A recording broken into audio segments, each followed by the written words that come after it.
Hello YouTube, this is your host, your Captain the Flying Moose, with you back once again. And we're going to do things proper today, because yesterday kind of ended up being a bit of a failure in some sense. So anyway, welcome back. I'm glad you're joining me today. We'll see how today goes. We're going to be back to normal today. So we're back in, this is FSX Steam Edition again, and again, I think I discovered actually the reason our frame rates were so bad. Well, it's a combination of things, really. We had weather injection really for the first time in P3D, but also leaving weather injection on, just turning off OBS granted me 15 frames per second boost. So I think what I've discovered is P3D, while my system runs P3D better than it does FSX, OBS steals more of P3D's resources that it's using than it does FSX's. So basically what that means is in order to do P3D streams on my current machine, I need to get the second machine to run the stream on, so I'm not using the computer's resources to do that. So all I'd say, that's it's going to be a work in progress, and we'll get there eventually. But we're getting back to FSX Steam today in the 737 by PMDG, flying for WestWind, my virtual airline, trying to get myself some hours. And so yeah.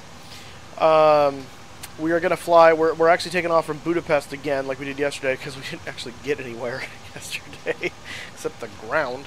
So we're going to do the flight. This was I had planned first for Friday 2 flights. One if I thought I could get the CRJ up in time, and then one if I couldn't. And so the backup was flying the 737 from Budapest to Rome. And so that's what we're going to do today. So we're going to Lima, India, Romeo, Foxtrot, which is Funciamo, something like that.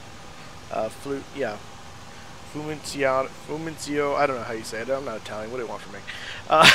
But it's Rome's large international airport. It's Leonardo da Vinci Airport. And so that's where we're going to go today. So let's go ahead and take a look, first of all, at the airplane. Let's do our walk around, and while we're doing that, let's get our people loading. So I need to tell GSX, just a point of fact here, Juan is here at this point. Let's hope he stays and doesn't run off somewhere. When I moved my view, all of a sudden the rain stopped again. That was weird. It's like an off and on rain thing. I don't know if that's an issue with the injection or the sim or what's going on. I don't know what's happening there. It is technically kind of raining off and on here, so we'll see what happens. Once you almost prevent CRJs. Once we get the CRJ, there's 2 things. One is me to learn the CRJ, and 2 is to have a sim that can run the CRJ. So, as of right now, I can run the CRJ great on P3D, but I can't stream it. I can probably stream it great on FSX, but the CRJ doesn't run very well and kills my frames on FSX. So, it's kind of in a holding pattern for the moment. So, unfortunately, so. Anyway, so that's where we stand with that. So let's get started. We have ground power connected here. Oh, that's what I was going to do. I was going to tell them to start boarding. Alright, there we go. So they're going to get that in place. These guys are going to hook up, and we'll start that process. We have air conditioning being supplied from the ground, and we have ground power, so we're not running the APU at the moment, saving some fuel. So let's start taking a look at the aircraft. So first of all, just a note, we've got our pitot tube here, angle of attack indicator. Everything's looking good on the side here. The nose wheel, taxi light, tires look like they're in good condition. No leaks, no problems. The hatch here is closed and locked, and that's ready to go. Nose cone, radome is undamaged and is in place. Gonna walk around the GPU there, ground power unit. We've got our pitot tubes here in place, and angle of attack indicator there, and our ground power connected. Static ports on the side here for the first officer side. He's going to come and actually we're going to go get the baggage. Is that what's happening right now? I guess maybe. Jerky driving away. All right, whatever. It doesn't matter. I don't remember these cones being here when I did this before. I had to reinstall GSX, or I had to install GSX for P3D, and I think it updated stuff in my GSX for Flight Sim, so that's kind of cool. So we got cones now. It's kind of a nice touch. I think that's the only difference I've noticed so far. Landing lights right here, and the leading edge of the wing on the inside looks good. We've got good fan blades all the way around. And as we come around here, we've got the pylon looks good. All the engine stuff looks good. We don't have any leaks. Leading edge of the wing and the underside of the wing are looking good. Nav light there, green for the starboard side. And winglet. Rear end of the wing light. Oh, going down the back. That was fast. You just go re-angle yourselves, I guess, is all you did. Okay. As we come around here, we're going to look at the control surfaces, make sure they're all up where I expect them to be. Exhaust on the number 2 engine there looks good. Tires and brakes and strut all look good here. No leaks, no problems that I can see. Oops. Careful now. Alright, then you're going to start loading all the suitcases so your luggage will make it to Rome. This is good. As we come around here, I do realize I forgot to do the hellos. I will do that once we're done with the walkaround. So that'll give some more people the chance to get in here too, because right now it's kind of low viewership, which is okay. It happens. It's summer. Alright, not summer. It's school year. Oh, there's our rain. Rain's back, and it's gone, and it's back. Oh, so it depends on where I look, apparently. Wait. Oh, maybe not.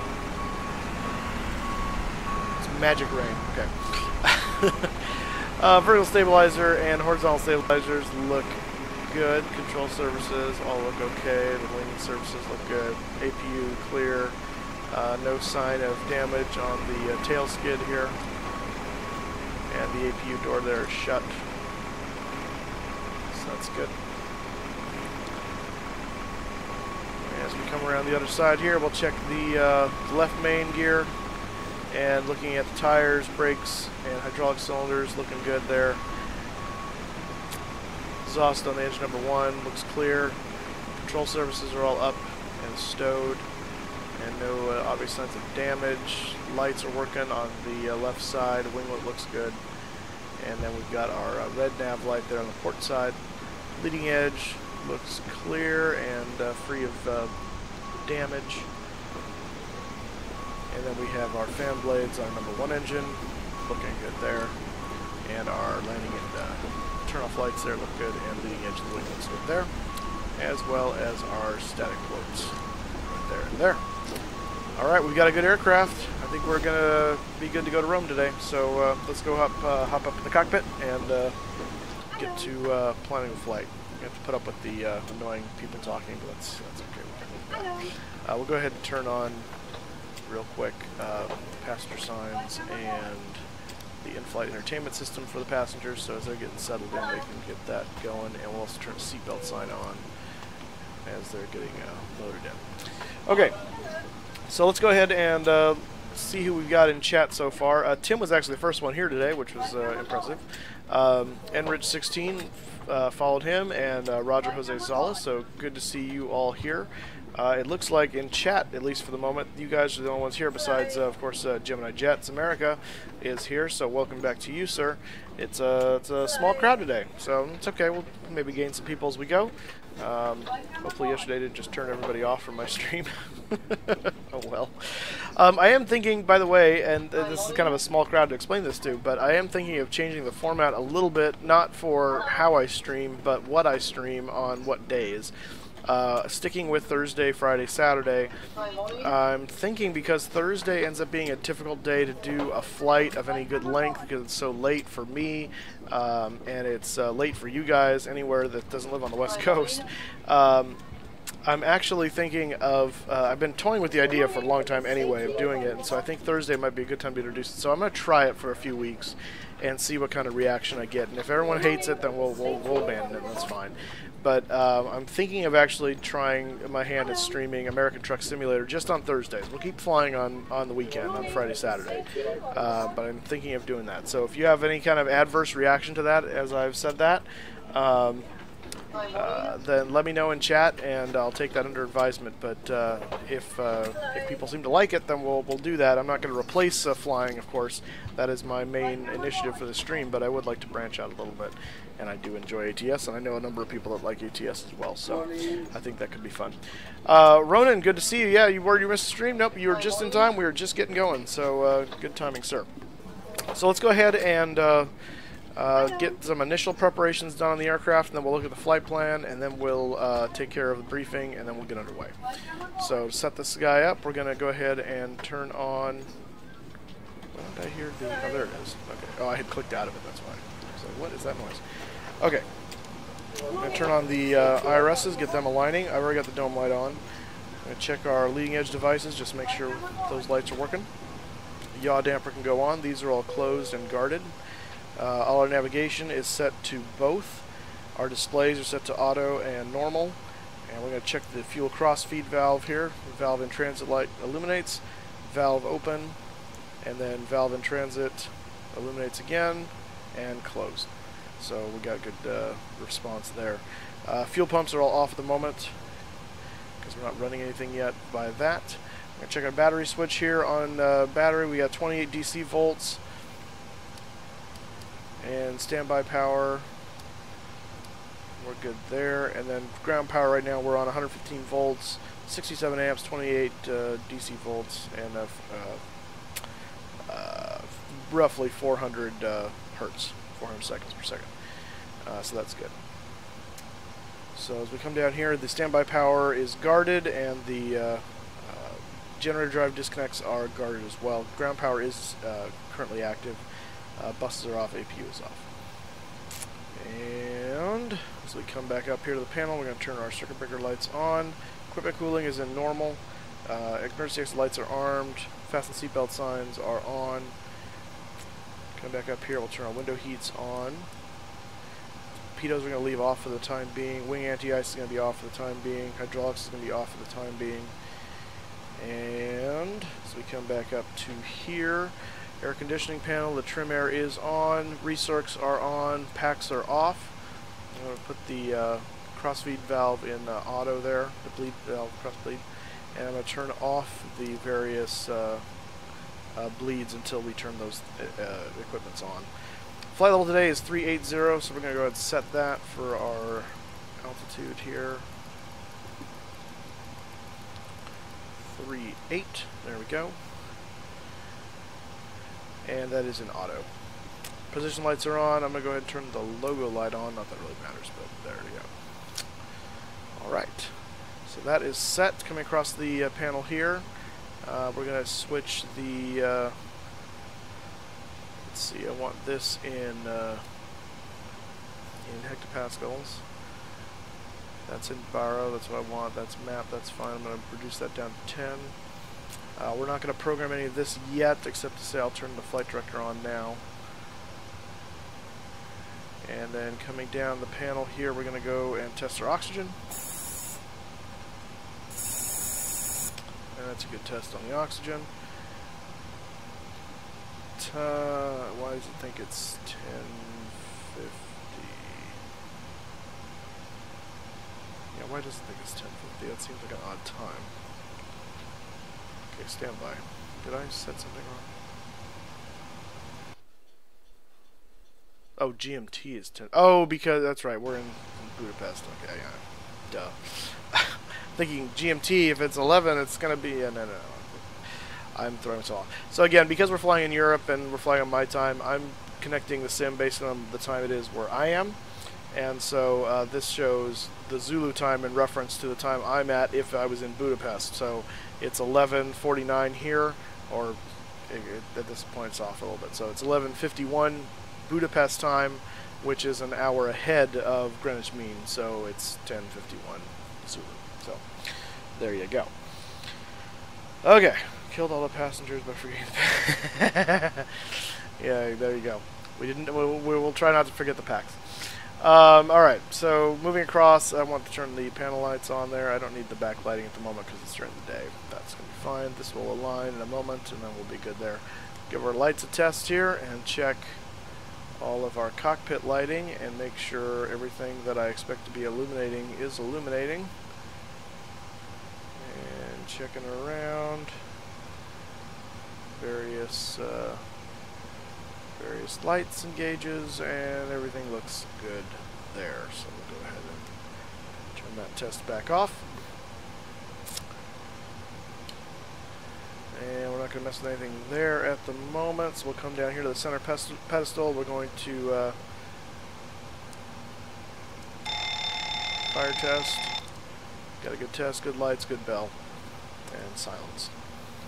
And we're going to turn on the panel backlighting there. We will go ahead and we're going to set our mock TCAS setting here. And we're going to leave that in standby because we're just sitting at the gates. Rudder and aileron trims are zeroed out. Flight deck door is fine. I can move this to deny, but it just stays in auto, so it doesn't really matter. Stab trim, alternate stab trim there is guarded, and that one looks good. And this is an auto system apparently we've discovered for the weather radar. Also, we'll do a cargo fire test. Good deal. And we're good there. Alright, let's go ahead and take a look at the flight plan. Jude Gaming, hello, welcome to the stream, sir. And Kushin Gaming, good morning, welcome to the stream. Good to see you guys. And Blue Crayon, can't miss you. Good to see you, sir. Welcome back. Alright, let's go ahead and look at once I find out where it is. Not there. There you go. Okay, SimBrief, here we go. Alright, so here is our flight plan for the day. If you checked with NightBot, he would have already told you. I did update that. We're flying for WestWind, flight 1611 today, service to Rome, LIRF, from Budapest, LHBP. Flight level today is going to be 380. The time in the air is about an hour and a half. We're taking 15,232 pounds of fuel, and our zero fuel weight is 120,200 pounds. This is our routing today. We're taking the Pusta 3 Delta departure, basically the same departure we took yesterday actually in our CRJ, to the Pusta fix, direct to Veebel, whatever. It looks like verbal to me, but there's an R missing, so of course it's not. The Zula Delta Alpha VOR there, Xamit, and then to Ezudu, I don't know how you say that, to Zulu 924 route to the Mopuv, and then the Mopuv 1 kilo arrival into Rome. And so here's what that looks like on the map. So we're taking off out of Budapest in Hungary. We take off and we swing around and we come down here. It's going to take us through Hungary. We're going to go down through Croatia, just a little bit of Bosnia and Herzegovina, across the Adriatic Sea.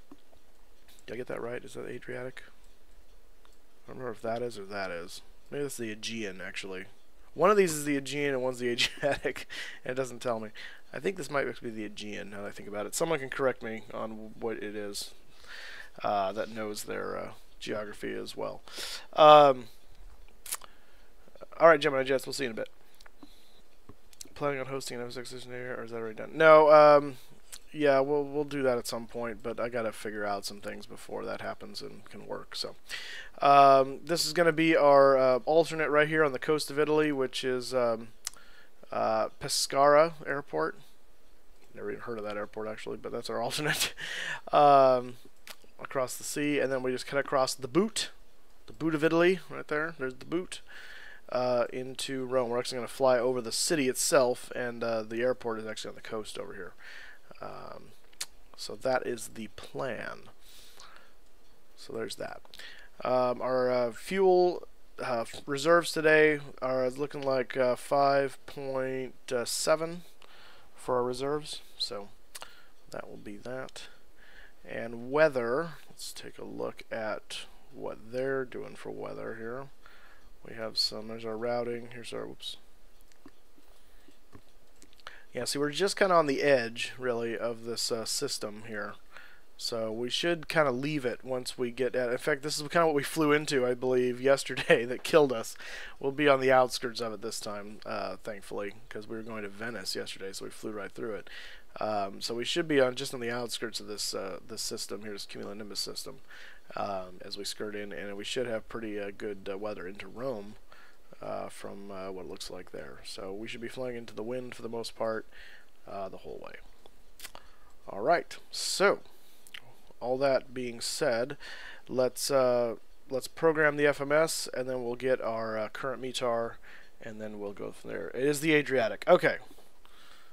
All right, good. So I had it right the first time. Adriatic, not the Aegean. So the Aegean is the one that's moored by Greece, I'm guessing. Being killed is bad. That is true. Linus Holt, how's it going, sir? Welcome to the stream. Adriatic, yeah, okay, good. So good. I'm glad I got it right the first time. That makes me happy. I second guess myself, and then I wonder what the heck. So, all right, let me move this over here so I can see it while I'm programming the FMS. So let's do that now.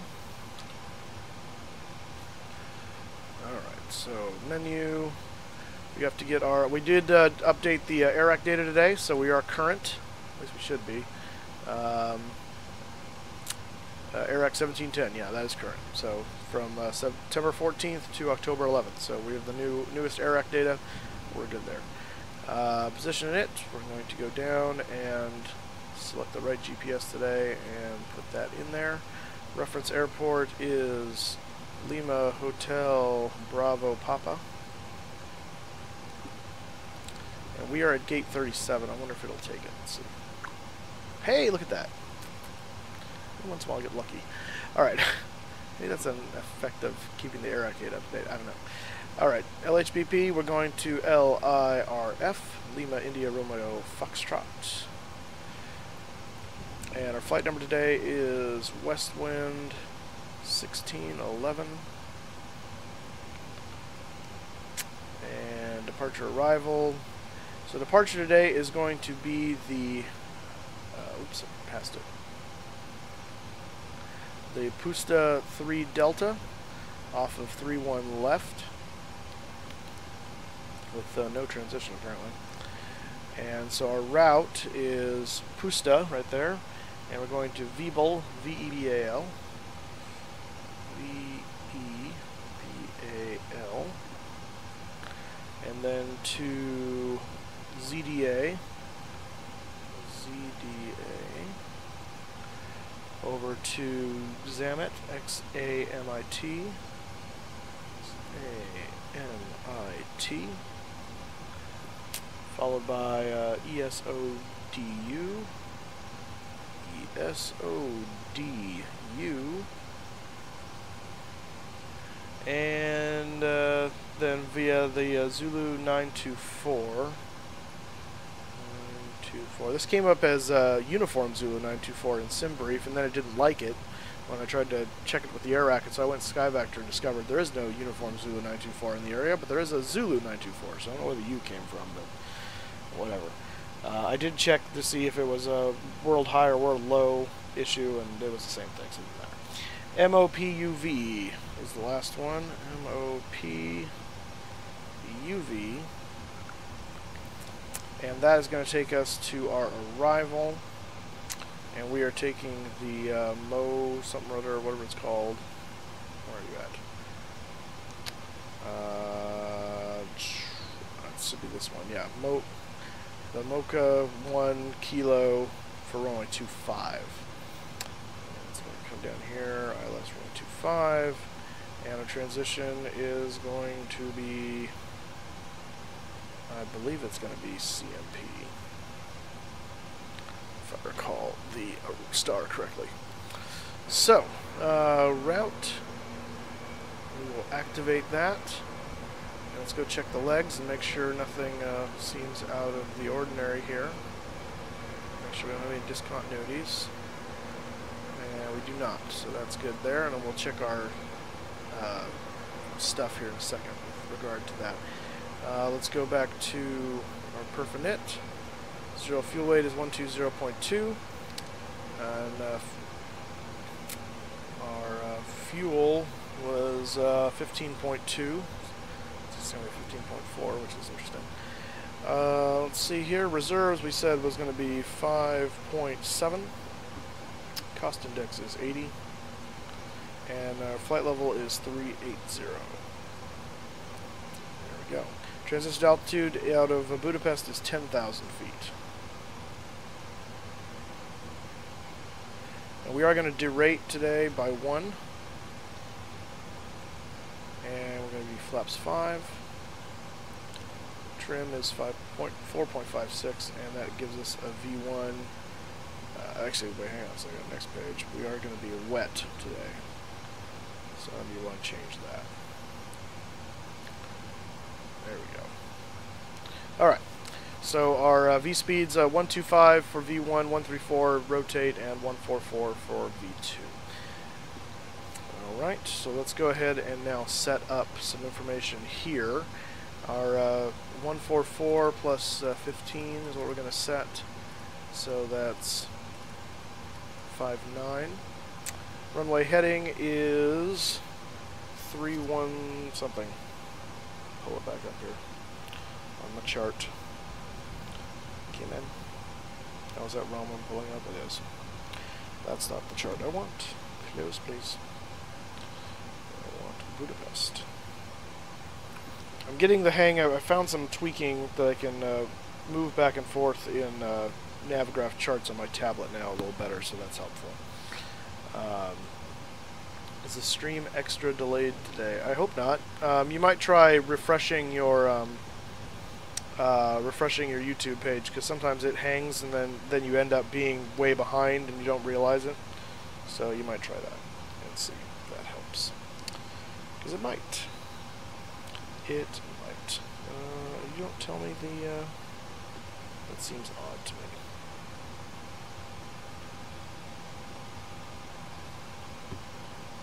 Maybe not. I thought it would tell me the... Oh, there it is. 120... 308. That's what it was. Okay, there we go. Alright, so 308 is our heading. Our initial, anyway. 308. Oops. There we go. We're cleared, according to the chart, to 7,000 initially, and then after that ATC, we don't have ATC, but so we'll go ahead and set 7,000 as our initial altitude there, and then we'll go from there. And that shows that we've set that anyway. Good practice there. All right, so let's go ahead and look through the. Let's go ahead and actually look at the departure for here. So this is what I'm looking at on my tablet as well, so you guys can get a sense of what's going on there. Venom Vlogs, I'm doing very well today, sir. How are you? And 747M, good to see you, sir. Welcome to the stream. FSX Nerd, how's it going? I'm one of those. All right. So this is our airport. We're actually sitting right about here at gate 37. So our taxi is going to take us over here to Uniform, and then up to Alpha 3, Alpha 2, and over to 3-1. Very short taxi today to take off out of Budapest. Let's look at our departure here. Once it loads, there we go. These are Jeppesen charts. I have it in night mode because I like it better. It looks cool to me. So if anyone's asking, that's why. We're going to take off out of Budapest. It's runway heading, and then very shortly after we turn to 325 to head toward this point BP 626, which is 3.5 DME from the Budapest VOR, which is 117.3. And at that point, we make our turn over to 189, the point of BP 631. At BP 626, we need to be above 2,000, so we'll just be climbing like a rocket above 2,000. And then when we get to BP 632, we need to be above 4,000. And then from there, we're going to split off. The Pusta 3 Delta takes us on heading 219 toward BP 623, which is 8.5 DME from PTB. Which is, I don't know where that is actually. Oh, it's the Pusta VOR, duh. PT right there. That's where we need to be above 7,000 for, which should be not a problem. And then after that, at the Pusta VOR, we need to be below flight level 180. So we do have an altitude restriction, really, of 180. We will not cross 180 until we pass the Pusta VOR. The MSA for where we're going to be flying today is 3,200 feet, not 32,000 feet. So let's be aware of that, and we've got a obstacle right here, 2,119 feet over here. So again, if we maintain, if we get above our 2,000 here, then we'll be fine for terrain. That shouldn't be an issue, and we should be well above all of this by the time we get past the area here for the Tapio SAP VOR MSAs. All right, so from there, then it's just onto our flight plan. So here down here it tells you the routing, which I just basically went over. 3.5 left to 189 at 8.9, turn right 219 to Pusta, and the altitude restriction. So if you're ever unsure of how to interpret this, you can always look down here. It'll tell you the routing for your particular departure. All right. So that is what we're doing today. We'll go over the arrival stuff in flight. We don't need to do that now. I'm going to cycle this back over here to airport. We do need to be below 250 knots, below 10,000 feet. Other than that, we have no speed restrictions. Well done, Venom Vlogs. Figure out a way to not get blocked. Kramer, good to see you, man. And let's see. Papa Mike Delta Golf. Yeah, exactly. Okay. So, given that, let's take a look now at our legs page here real quick and just make sure this jives with what we're doing. So, BP 626, there's that 2,000 above. BP 631, that's just estimating. It's not a restriction. I think it's trying to figure out what we're going to be doing. 632 is 4,000 above, and then 7,000 above. And then below, flight level 180 at Pusta, and then after that it's up to flight level, so no issues there. So that is all correct. If we look at our plan mode here, oops, other way, we can actually step through this and see that it angles the same. It's doing that weird jittery nonsense again. I don't know what causes that, but that's fun. So stepping through here. Don't see any issues. There's the Rome VOR. We're going to come up and then come back down for the. It's a really interesting kind of approach, but that's what the charts say, so that's what we're going to do. And then into the airport, and then this approach is off that way. All right. So let's go back to map mode, and I'm going to put this back on to that. And we're going to put that, actually I'm going to put this onto the V speeds, and this one we're going to put onto legs. There we go. Slew mode can solve everything, yeah, right. Okay. So given that, let's go ahead and look at our pre-flight checklist. So the oxygen we tested 100%, good. Navigation, transfer, and display switches, we're all on auto and normal. Window heat is on. Pressurization mode selector is set to auto. Flight instruments are set. We've got our heading 308, altimeters, altimeter is what it's asking for, and so for that we need the current METAR, which I didn't get yet, so let's get that from ATIS real quick. Very high airport information, Kilo 1110 Zulu, wind, calm, visibility greater than 20 miles, sky condition, clear, temperature 182.15, altimeter 2988, ILS, runway 31 right, ILS, runway 31 left and visual, runway 31 in use, land. When did this happen? It was raining a second ago. Sky condition clear.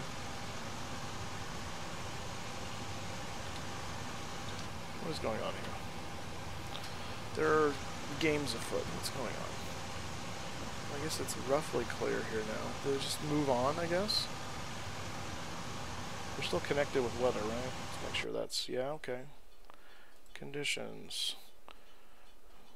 LHBP. Oh! It is clear now. Go figure. Okay. The storm moved on. Wow. Alright. Go figure. Guess we were doing our checks for a long time. Alright, I'm going to listen to that one more time just to make sure I get the pertinent information, because it kind of freaked me out when it didn't jive with what I had been seeing. Kilo 1110 Zulu, wind, calm, visibility greater than 20 miles, sky condition, clear, temperature 182.15, altimeter 2988, ILS, runway 31 right, ILS, runway 31 left.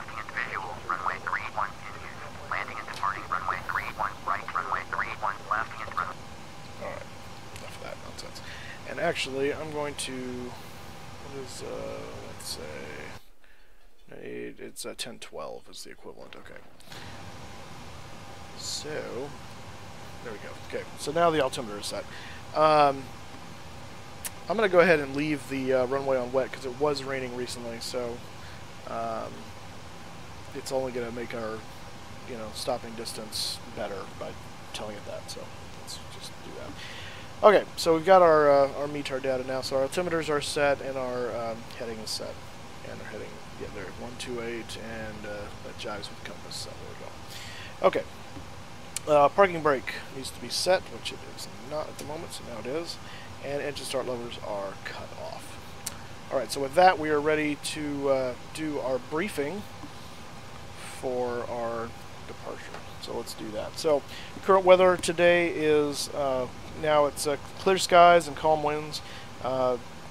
Temperature is 18, dew point's 15, altimeter is 2988, which equates to 1012 hectopascal, which is set and cross-checked over there with, that has the other thing set. Let's do that. There you go, 1012, set, cross-checked.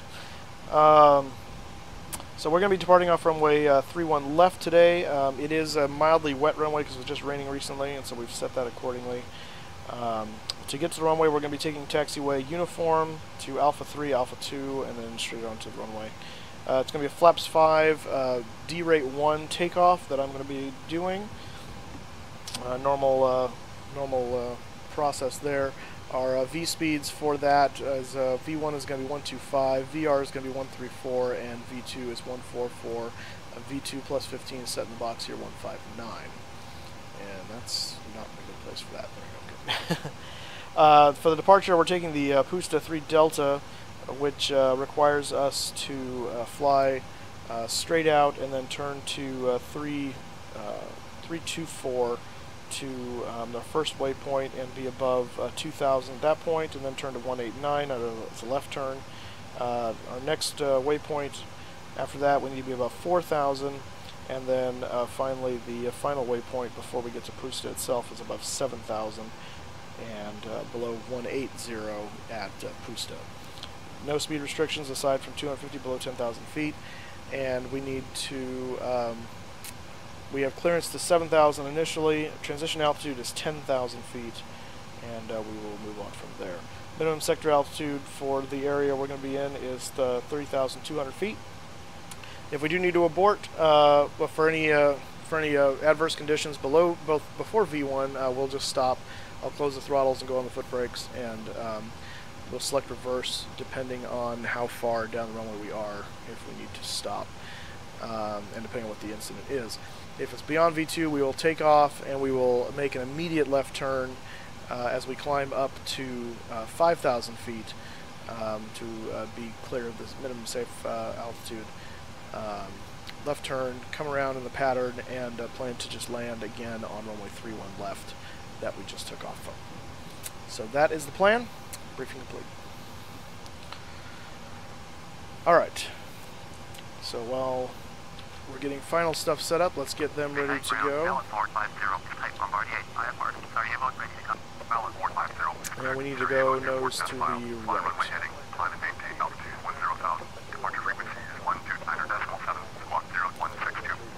Go ahead and close our doors here. Airport has filed. Fly runway heading, climb and maintain altitude 10,000. Departure on 129.7. Squawk 0162. Valid 450, correct. Contact ground on 121.9. That's going to be annoying, so we're going to kill that. Alright. Hello, Captain. We are ready for pushback. Oh, legs. Okay, there we go. Alright, the APU is spooling up, so that's getting ready to go. American Aviator, how's it going, sir? Welcome to the stream. Flight deck door is closed and locked. Fuel is 15.2 thousand pounds, that's correct. Passenger signs are on.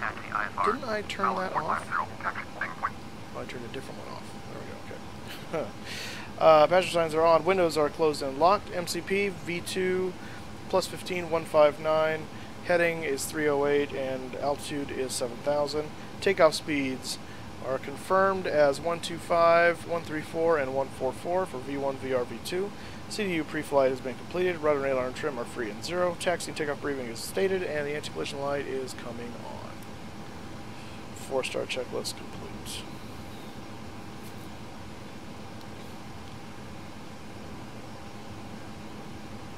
Alright, and he's waiting for me to kill the chocks there, so... Alright, APU is now online, and we can turn the bleed on for that, which means we can now get rid of the ground connections. So we'll kill the ground power and air and remove wheel chocks.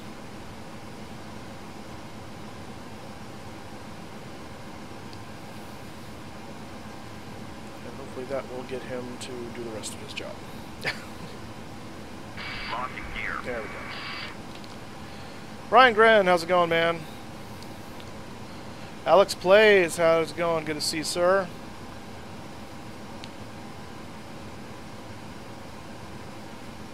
Yeah, Ronan has good advice. If you're getting money for free, remember, key thing in economics, there is no such thing as a free lunch. Somebody will be paying.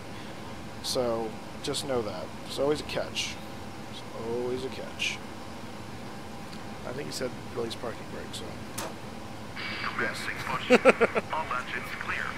Start that wheel.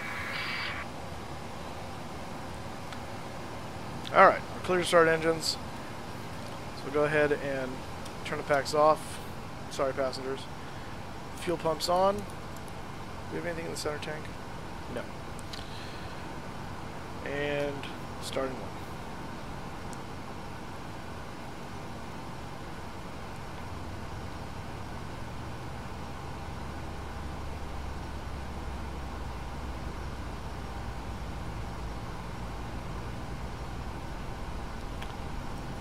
Alright, fuel coming on one. On two, sorry.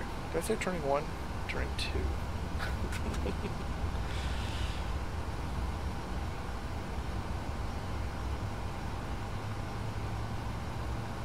Just call it one, yeah.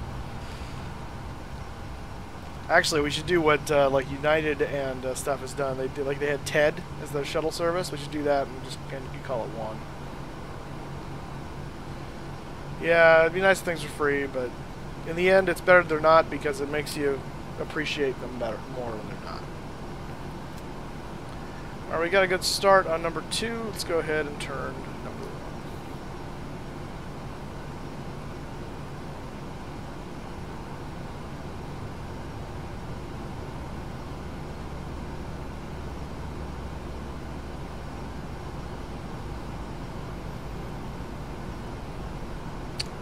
Fuel on.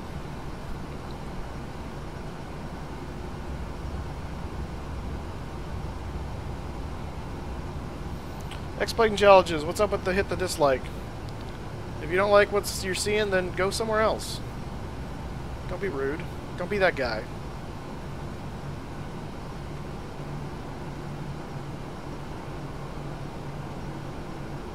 Nobody likes that guy. Thank you, Kramer.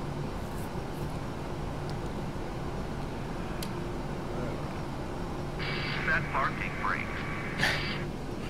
Parking brake set. Alright, we got 2 good engine starts. We'll go ahead and turn off the APU bleed. We're going to turn on the engine bleeds and turn the packs on. Important step. Pitos are going to come on. Hydraulics are going to come back on.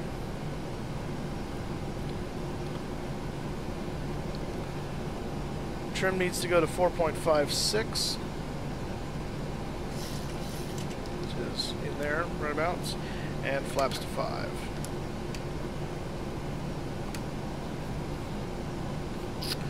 Alright. Generators coming on. And with that we can kill the APU. Unlocking gear. So the engine's continuous.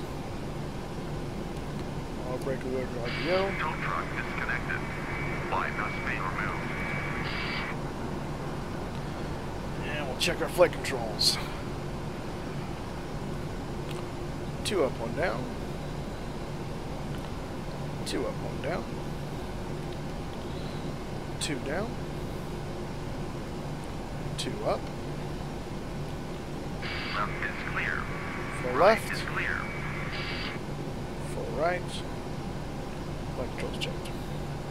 Alright, before taxi checklist, while he's getting out of here, generators are on. Probe heat is on. Anti-ice is not required. Isolation valve is auto. Engine start switches are to continuous. Recall is checked.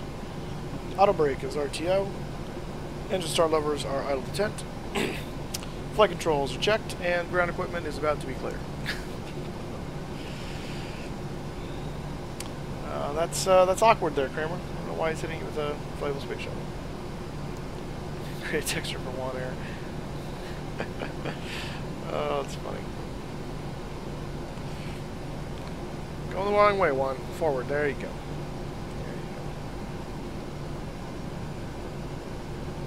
Alright, uniform is straight ahead, and there's our runway, also with some traffic there. Come on, Juan. Waiting on you, buddy.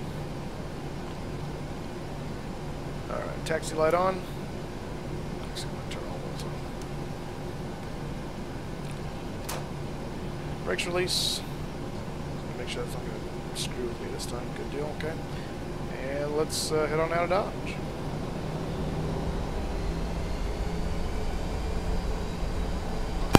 Ladies and gentlemen from the flight deck, this is your captain speaking. I want to welcome you on board WestWind Flight 1611, service to Rome. Flight time today is about an hour and a half. We're going to be flying up at a cruising altitude of 38,000 feet. And we expect fairly smooth weather. We have some rough air on the way out, but once we get over the sea, we should have pretty smooth weather all the way down into Rome. So sit back, relax, enjoy the flight. Flight attendants, please prepare for takeoff at this time.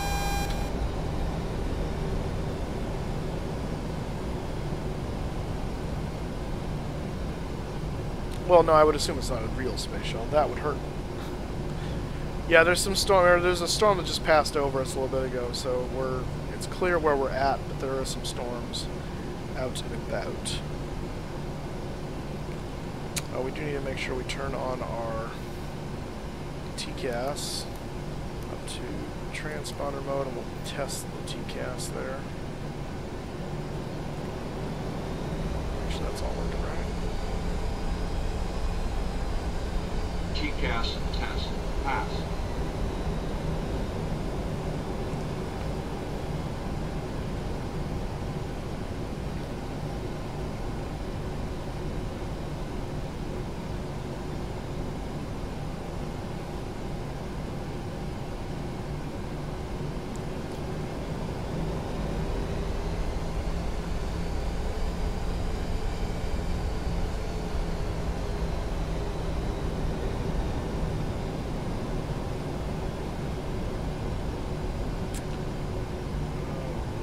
Then.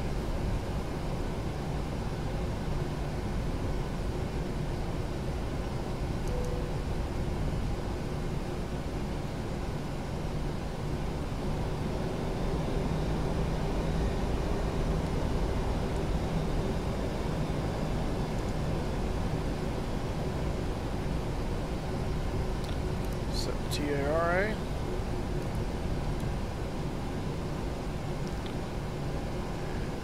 See any traffic, so I'm going to go ahead and get on the runway.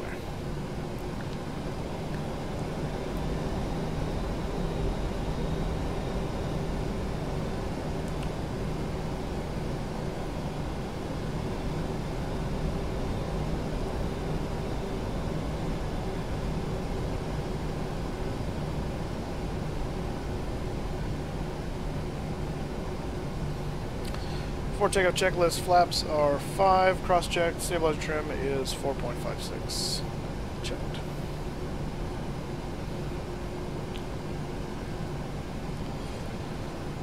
Going to switch the strobes to on.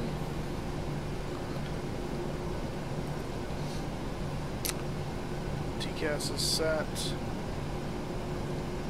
Weather radar is set.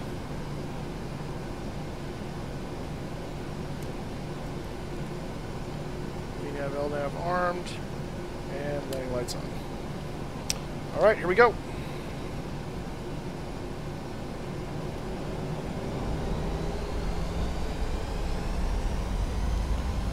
Willie, welcome to the stream, sir. Where you at? There it is. Takeoff power set.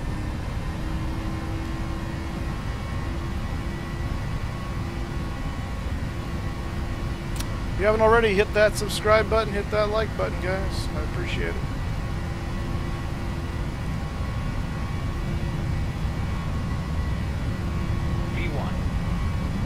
V1. Rotate. V2.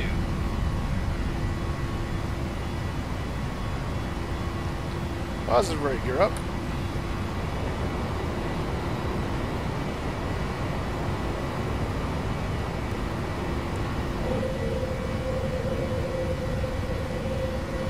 Got some 500 turning to over here.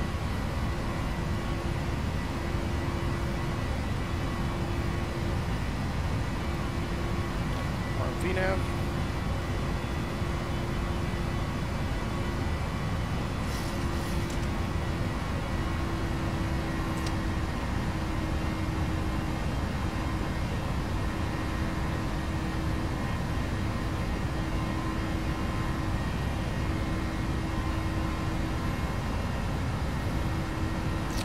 Above 2,000, no problem for that first waypoint there.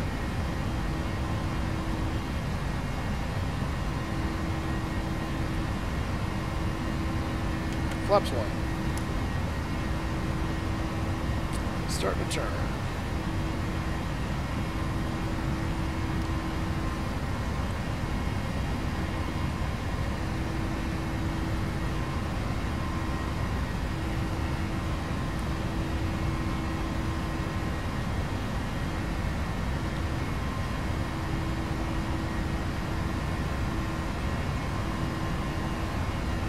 Flaps up.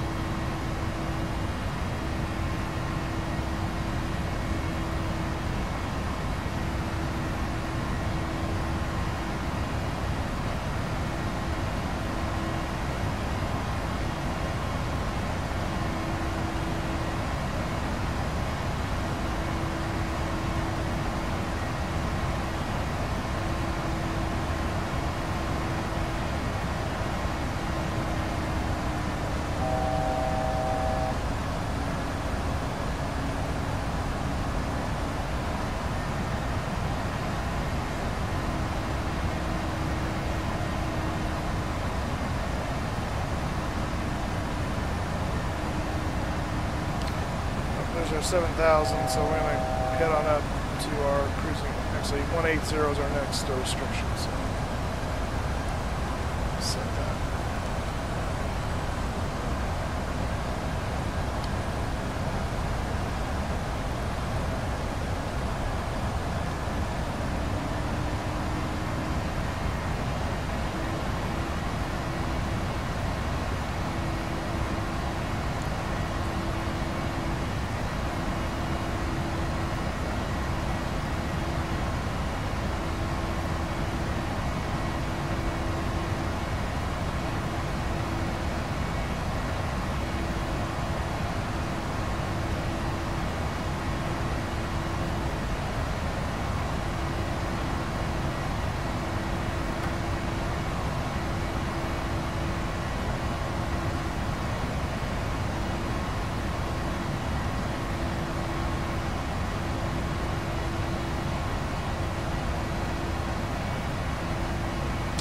There's 10,000 feet, switching to standard.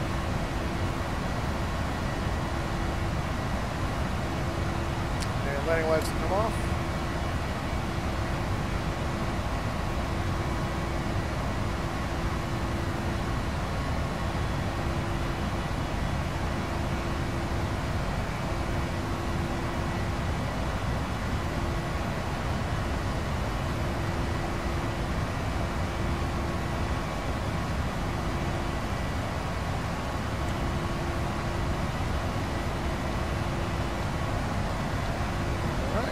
Point, we're going to go Command A.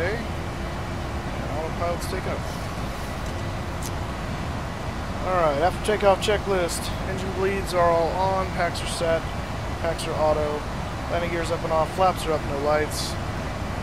Take continuous ignition off. When I turn off the taxi lights, come off.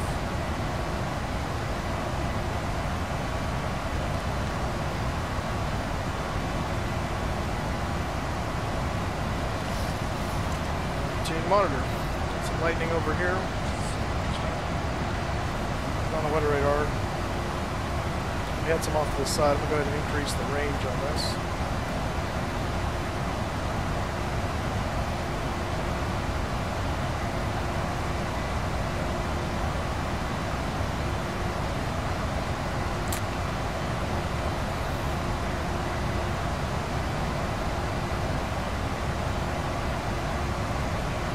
Now we got some weather popping up on the radar.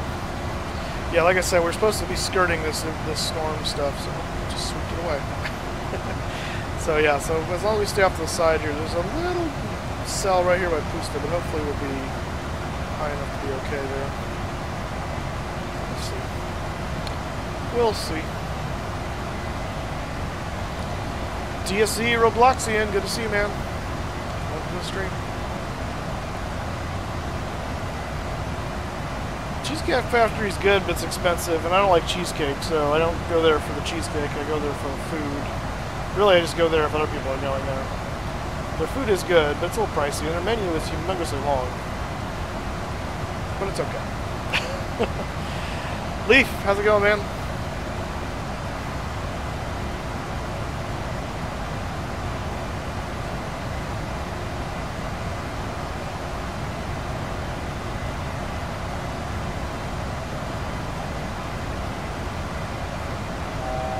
On our 18,000 crossing restriction at Pusta. And then we'll be clear up to 318. Sorry, I missed it. I was doing, plane things, so didn't see it. But I'm glad I said how you do that. I don't know yet, Leaf. It's going to be a while. A little bit of turbulence through the cloud right there. There's a little cell sitting right at Pusta. Alright, we're past that, so we're going to climb up to 38,000 feet. Get out of this turbulence.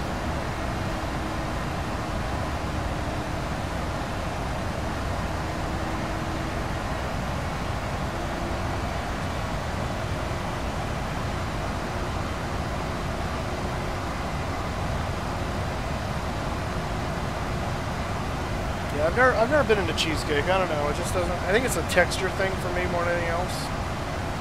Just don't care for it.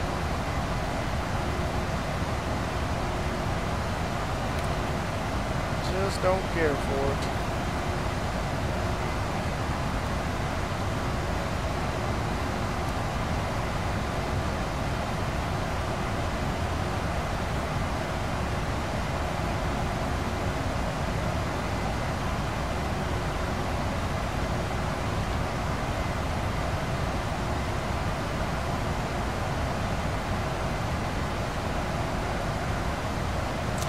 We're going to leave the seatbelt sign on for a little while just until we get up past the weather, make sure we know it's clear sailing.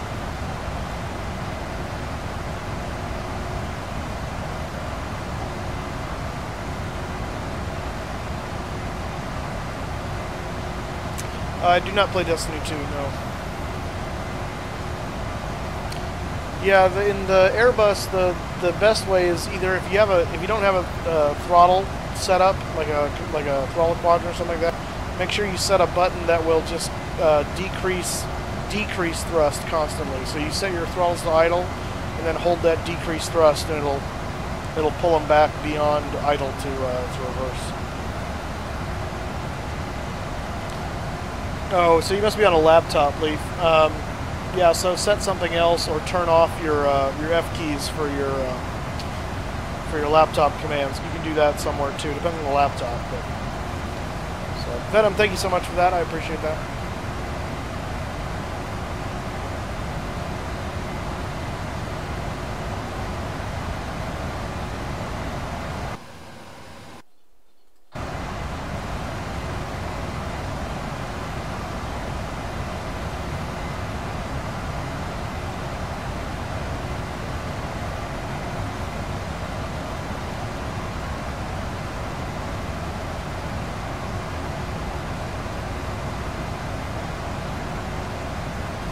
Oz Plays Games, how's it going, man?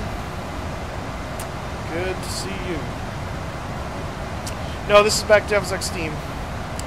I have some tweaking to do with P3D, and I think I may have to get a second computer in order to stream it well, based on what I saw it do with my frames the other day. It may be fine with other aircraft, just not the CRJ. But yeah, it was really bad yesterday with CRJ streaming. It's fine when I don't stream it, but it's really bad streaming it. So, and if it's not flyable, I ain't doing it. So that's what it is. So, I do need to upgrade my computer, but I gotta wait for the funds on that one. So. Like someone said earlier, Kramer I think said, it's too bad not everything is free, but it's just the way it goes. So. It's just the way it goes. Yeah, it kills. So what I found, Dimitri, yesterday, well, in the course of the last week, is it absolutely obliterates my frames in general in FSX. It runs fine in P3D. Runs very well in P3D, V4. But as soon as I start streaming, OBS kills my frames when combined with the Aerosoft, and I can't fly it. So I can fly it not streaming on P3D. I can't fly it, period, in FSX. I would assume if I tried to fly it in FSX with streaming, it would probably just crash my computer, would be my guess. So. Will there ever be another supersonic commercial plane? I don't know. It's hard to say. There's a couple requirements for that to happen. One is technology is going to have to advance so that it is economical to go that fast, and yet the issue with the Concorde is the speed was a novelty at first, and that was great and that was important. But in today's world of telecommunications and things like that, commuting between places at lightning fast speed isn't really that big of a deal anymore. It used to be really important to be able to have your meetings, and that sustained the Concorde for years. But now with this whole telecommute, teleconference, all this stuff, the technology is such it is, you don't need to go to Tokyo. You can be in the room with the other guys in Tokyo from Fresno, with the right software. So it's the business community doesn't really require that anymore. That's why you've seen aircraft speed actually decrease in favor of fuel economy savings, because it became more important to get there cheaply than it did to get there fast. So if those economics don't change, I don't see it happening anytime soon. The second part of that is the sonic boom. That was another major killer for the Concorde, in that once people discovered that there was these booms that were happening across overhead, whenever it went overhead, people didn't want to fly over their countries, didn't want to fly it over land. So it couldn't go supersonic except over the ocean. You can't build an airliner and expect to sustain it when you have to reduce its routes to these tiny little sections and rely on people. That it just doesn't work. And that's why once that happened, really the Concorde was doomed to failure. I mean, it was built by a combined effort between Britain and France. It was basically given to their state carriers, British Airways and Air France, and the maintenance cost eventually killed it, combined with the fuel cost, the operating cost, all that stuff. Just they couldn't sustain it. So I don't see it happening without some serious changes in technology to allow the economics to work, or to get rid of the sonic boom somehow, or to fly high enough where you don't cause a boom that can be heard on the surface. Like, I don't know. There's a number of issues with that, and so yeah, I really don't know. Will we probably get supersonic transport again? Yeah, probably so. But there's going to be a lot of things that have to change, and a lot of things that have to be dealt with before that can happen. And right now, I just don't see it being a need. And if it's not a need, then no one's going to pursue it, because it's a really expensive pursuit. So that's my thinking anyway.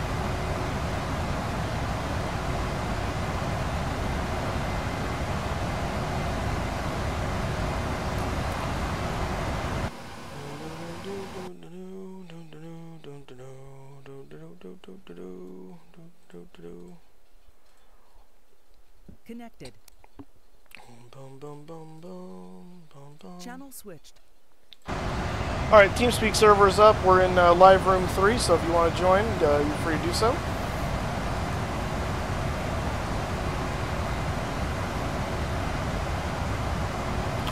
Well, I know a good amount. I mean, a lot of that just comes from time and research and, you know, things and stuff, so, but yeah. Captain Tim, how's it going, sir?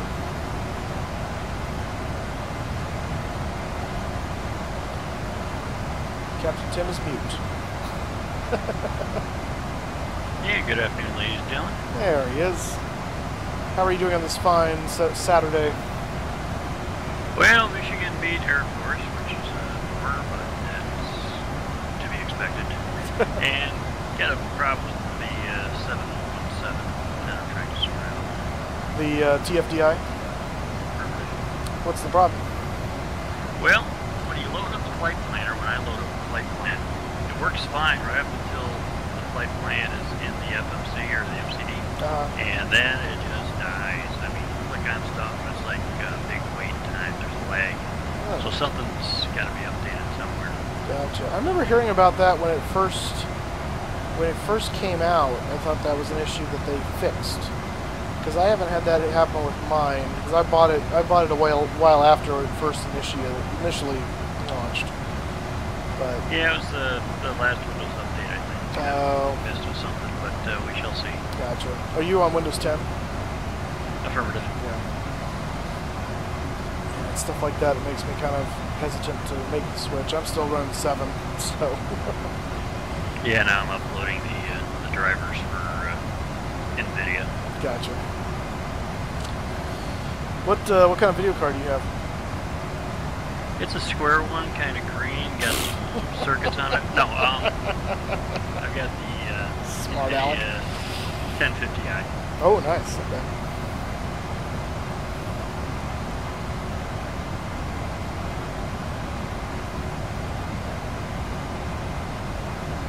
Yeah, that's been the extent of it today. That was interesting flying yesterday, almost. Yeah, almost. Yeah, so today is going much smoother. It helps when it's not a slideshow, I'll tell you that. It really yeah, I saw that. It really is a pain to fly that. And when you start punching thunderstorms without having the turbulence turned off, I was going to yeah, it's not going to work. No, it's not going to work. So. Yep. Bad Glad to times. have you back. Well, thank you. How's your day going? It's going pretty good so far. It's the weather's actually not that bad.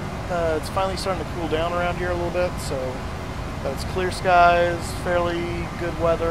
My pool is a hippo pond, so when I'm done with tier, that's my next mode of attack is to go deal with that nonsense. But before the government flies over my house and goes, "You're a breeding ground for mosquitoes. You must do something." So.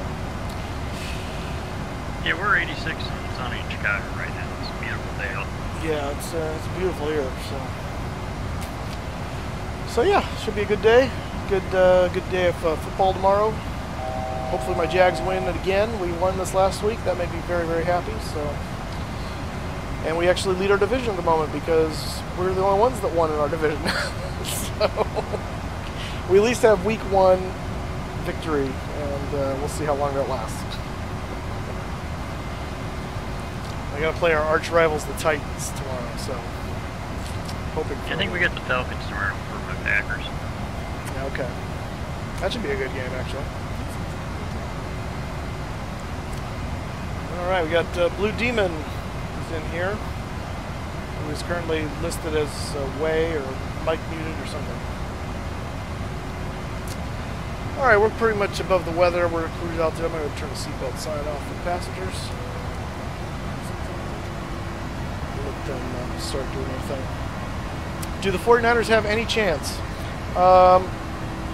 I'm sure they have some chance, but it's probably not a big one. They got news. Exactly. So they have as much chance as the Browns do. Yeah, I do fantasy. my fantasy team won this last week. That's mainly because I had that Hearns character from Kansas City who spanked the Patriots all by himself, basically. So I did very well in fantasy this week.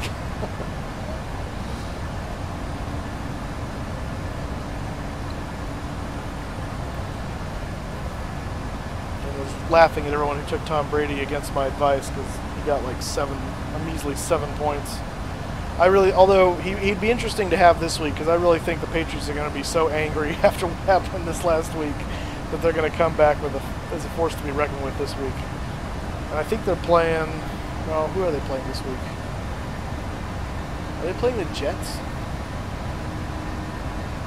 I'm not sure. I don't remember. I want to say they're playing a team that doesn't seem very good, which means it could be a real blowout if they're pissed. I just looked this up the other day, but I don't remember. I hope not. I'm tired of the Pats winning it all. That's why everyone hates them. They just keep winning. While that is the American dream, nobody likes it when it's not them. So. Oh no, they're playing New Orleans. New Orleans Saints, yeah. Yeah. Yeah, I wouldn't want to be the Saints this week. One of these Saints. Oh, Blue Crayon, you're Blue Demon. Okay, do you have a mic, Blue Crayon? Because there's really no point being in TeamSpeak if you don't have a mic. Oh, there you are. Well, hello, sir. And looks like Kushan is joining us now as well in TeamSpeak. Maybe.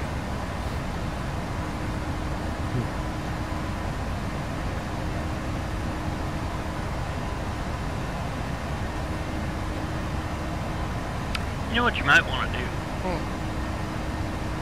is if you've got your FO nav screen on small scale, put the radar up on his side. Oh. Well, actually, hang on. Let's go over here. Sorry, did you have to get out of your seat to do that? Apparently. I tried pushing on it and my mouse wasn't changing, so I don't know what was up with that.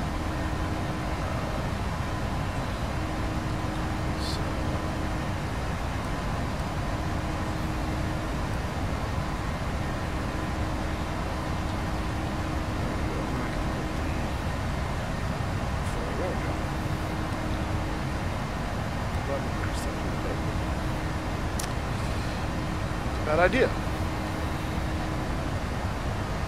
Hi guys. Is that Kushan?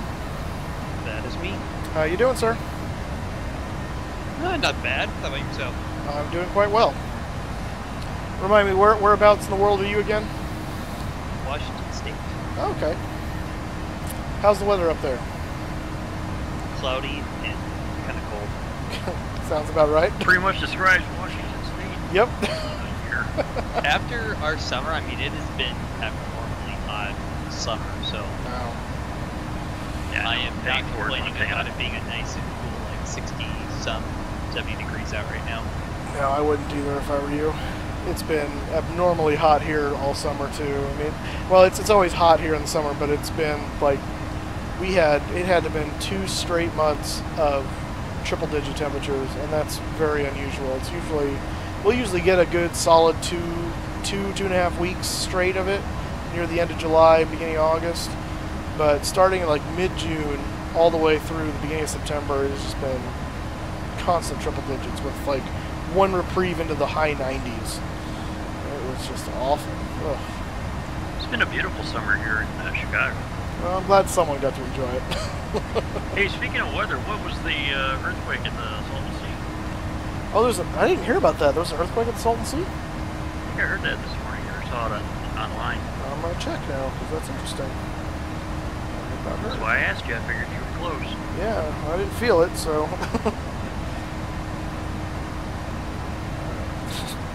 Palo Alto's having a good day, apparently. Oh, yeah?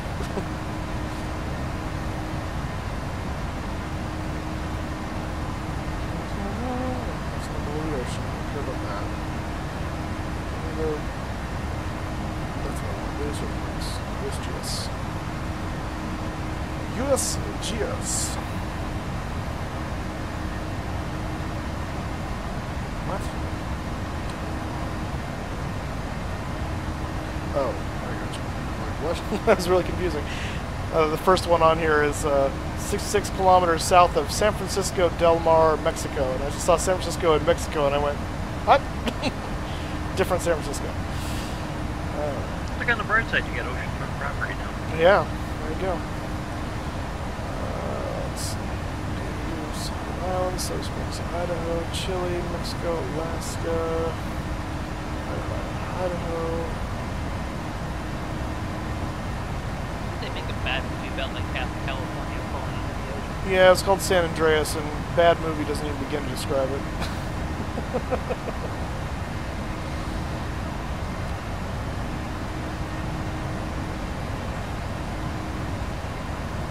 This is a bad way to do this, because who knows where it actually happens to this way.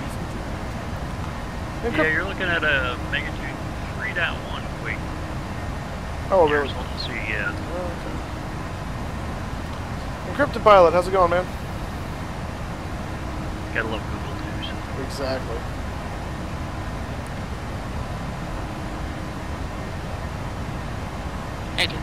There you are. Yeah, encrypted zone. Yep. Yeah. Got a new game. What game did you get? NASCAR. Oh, funsies. A new NASCAR game they released out, that Heat 2 game. Nice. Yeah, I hear that's supposed to be quite fun to play. Yeah, I need to get a interface for my PS4 controller, because I can play the keyboard, but not too good. Yeah, it's always a pain. Yeah, I want to see how American Truck Simulator works for Moose. Yeah, so for those of you, yeah, now we got a few more people on here. I was talking about, so the four of you that were here in the very beginning heard this already. But I was talking about doing a new, slightly new format on my stream days. So instead of Thursday, Friday, Saturday being all Flight Sim, we'll stick with Flight Sim for Friday, Saturday. But I'm going to at least try for a little while doing American Truck Simulator on Thursday evenings. Because one, it's a lot less setup time issues, and then you can also, you know, not have to worry about trying to pick small flights because it's already late at night and whatever for people. So we'll try that and see how that goes. So if you're into American Truck Simulator or you're interested in it, check it out on Thursday night. I'll give you a reminder on Twitter and Facebook and Instagram and all that stuff about that. So we'll try that for a while and see how it goes. If we get a good response, we'll keep doing it. If not, then we'll go back to Flight Sim for all of it. but we'll try it out. Yeah, but multiplayer Flight Sim. I'm sorry, what? What'd you say, Encrypted? Just using multiplayer more. Well, we can do it on ATS. That'll be fun to try. This Flight Sim just gives me problems when I try to do multiplayer every single time. It's such a pain. It would be fun to do, but it's just every time it's such a hassle and a headache that it's like. And I mean, here's the thing. It's probably not that big of a deal to try and do it just multiplayer, but to try and do multiplayer and stream it, that's where it becomes an issue for me. And it's just so many balls in the air to try and deal with. It kind of ends up being a pain. So I will like to try and do it some more, but it's turning into more of a headache than anything else. Well, surprisingly, you already have your stream software set up for using TeamSpeak. Well, no, TeamSpeak's not the problem though. It's the sim, getting it to work right and behave. It's a different animal really when you're trying to broadcast versus just play a game, and because you're trying to, and you really need to have all your ducks in a row. Yeah, and it's a lot of that. It's a number of issues. So it is, yeah. Unfortunately. So if the multiplayer interface was easier to deal with and was more stable, it wouldn't be as big of an issue. But I think that's part of the issue. It's just it's not the best. So You got the heads-up display enabled on this the 737? it's enabled. I don't think I've ever really used it. What was that? Someone just break something? As soon as I hit the HUD on my thing, I hear this in the headset. Wasn't me. So yeah, so it's here. Because that mystery thing on the pedestal on the CRJ. Oh, this guy here. Yesterday, That's the. If you look down, you see the same thing. Yeah, you're right. You're right. Here. As soon as you said that, it clicked. Yeah, you're right. That makes sense. I was screaming in the thing, but you didn't have Teams speak up. Oh, gotcha. Yeah, I do that myself when I'm watching other people's videos. I find myself feeling good. No, it's that. When you pull down the heads up, does it tax your frame rate? I think it does. Let's find out. So straight ahead right now, I'm averaging 18, 17, 20. Okay, let's see what happens here.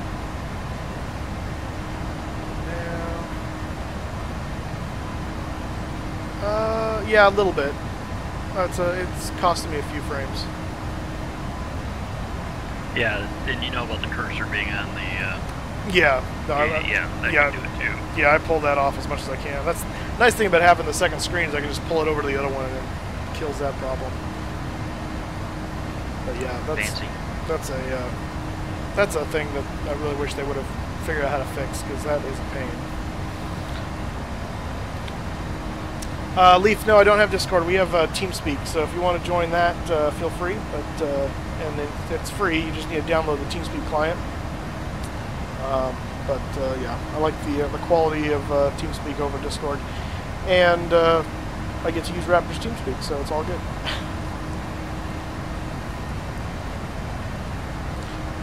It's like a Sour Lemon guy jumped in here, but then is not using his mic either at the moment, so I don't know if he's just muting so he doesn't have to use push to talk or what, but maybe he's the one that dropped the glass.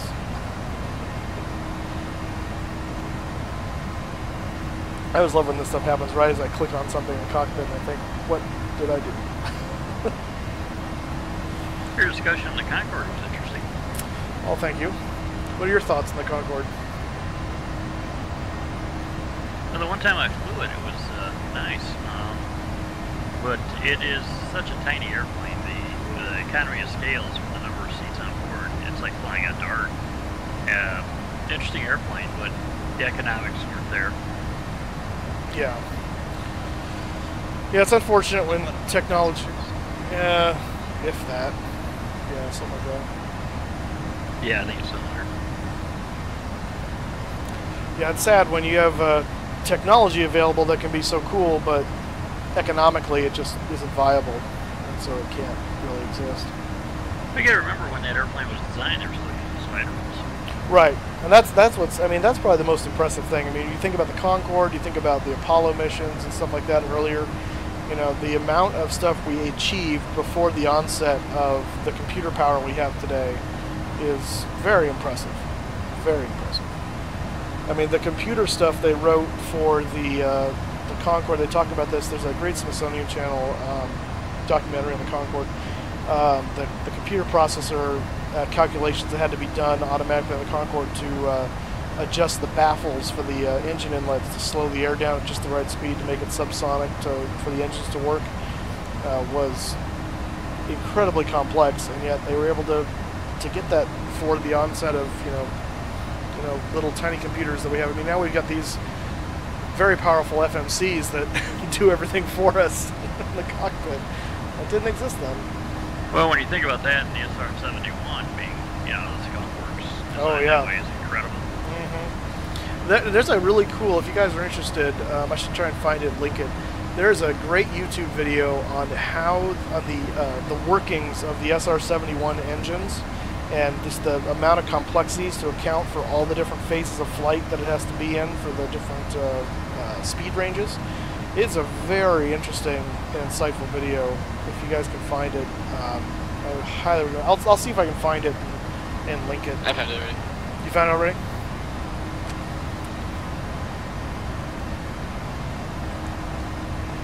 It's in chat. Cool. Yeah, there you go. So CryptoPilot posted that up there. It's check that out at some point because it's really cool, really interesting. Workings of the engines.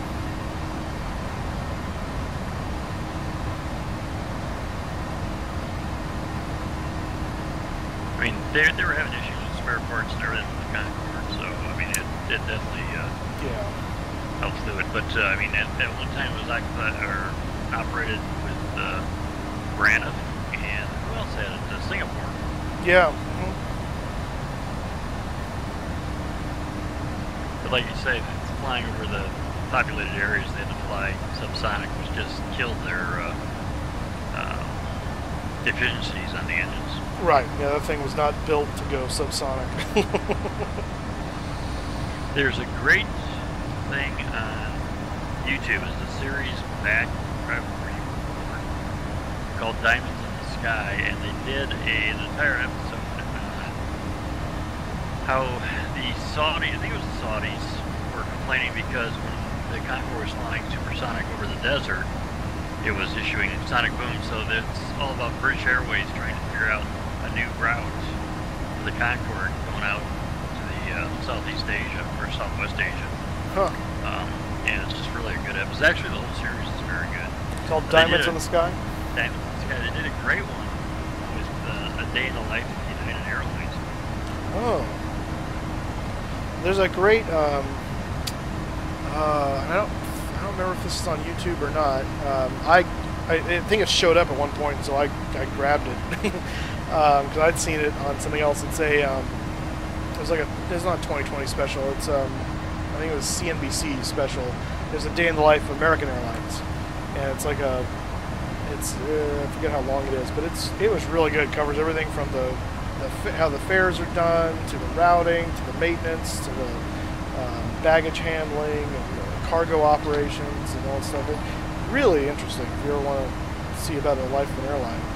I did catch that one. That was CNBC, and it was a great explanation on how airfares are done. Yeah. Another good one is jumping in the television Wayback Machine. Right. Is Frontline, which is the PBS series, did one called Your Flight is Delayed, and it's a look at ATC out of Atlanta in a day and how ATC is developed in Atlanta. It's a good series. Interesting. American Aviator donated $2. Well, thank you so much, sir. I appreciate that. Sorry, I heard the ding and I forgot what that meant. So I wasn't looking, I was writing stuff down. But thank you so much for that. I appreciate it very much.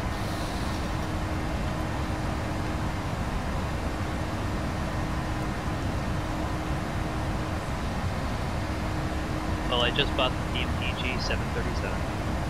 Oh, nice. For FSX or prepared? Prepared. Okay. Enjoy reading.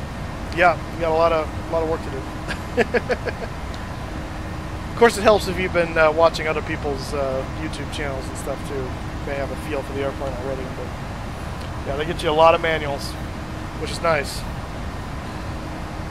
Well, there are a lot of tricks and shortcuts and backdoor knowledge that you really have to absorb for the PMDG planes. Mm-hmm. It's true.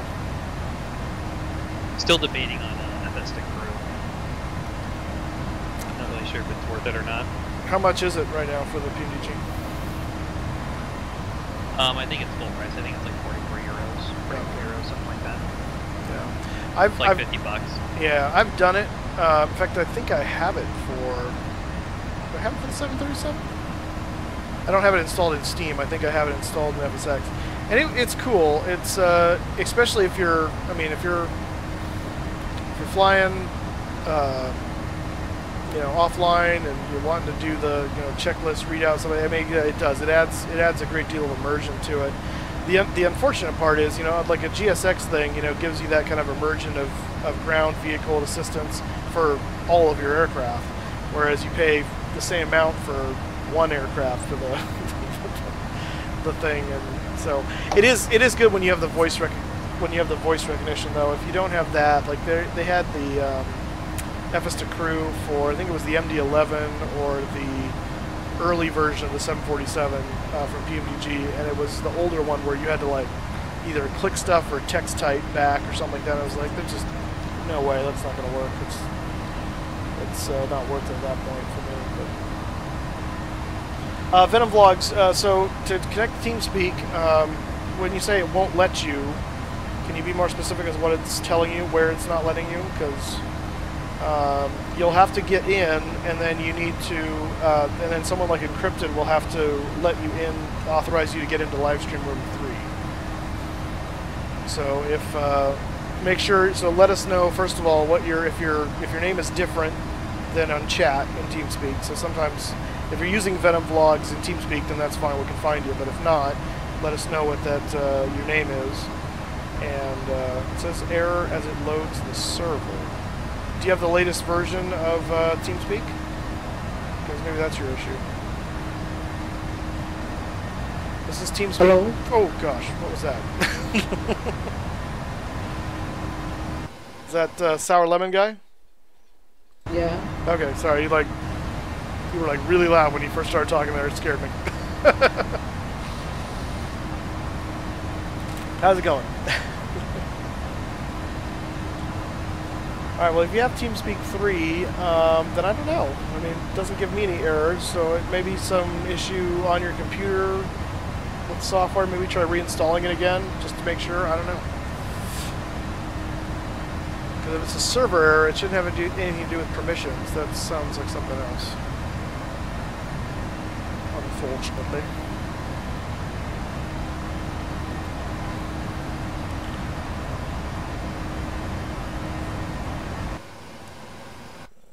Let's see here.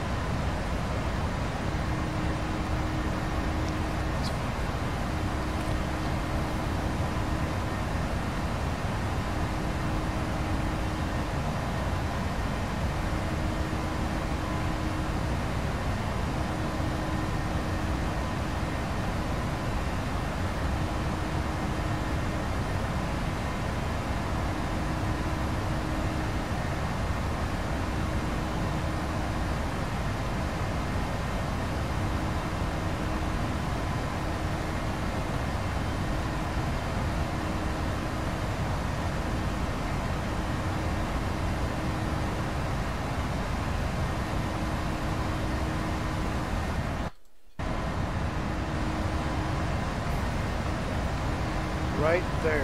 What? American Aviator, it's a Livestream Room 3. Once you get the, you gotta get the IP from the document that NightBot's got on there. Hey Moose, Yes. you think the Jaguars are gonna win tomorrow? I hope so, because we're playing our arch rival, the Titans, so I really hope so. We're playing at home too, so that's really important. We won on the road, which is good. Usually a little harder, but so hopefully we can win at home, our first home game. Yeah, after what I saw in Houston, I think they should. Yeah, they're looking good this year so far. So I'm hopeful that we'll have a. I mean, I'm just hoping we have a winning season. You know, better than 8-8. So. But if we can get to the playoffs, that'd be even more fantastic. But I know, as a Jaguars fan, I've learned not to hope for the impossible. But I am cautiously optimistic. Let's put it that way.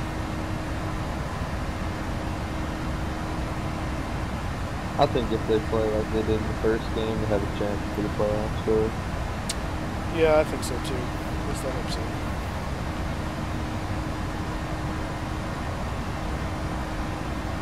Are we there yet? We're getting there. We're about 93 miles from top of descent. I'm starting to do some approach planning. Making sure it's all set to go. Let's see if you can Stay ahead of it this tackle that. time?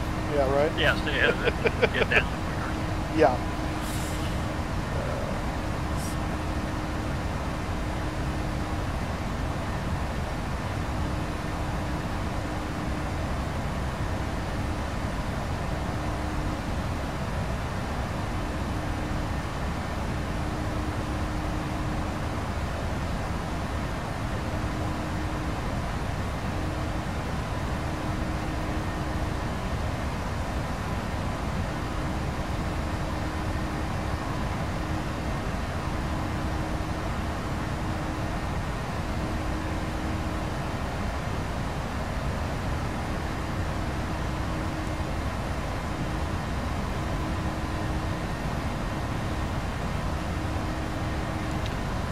Yeah, I don't know either then why it's giving you an error, unfortunately.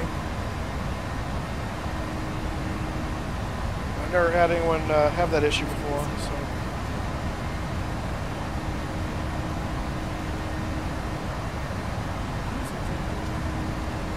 Check the Gaizo link when you can to see what I mean. Gaizo, oh. Let's see what you're talking about here.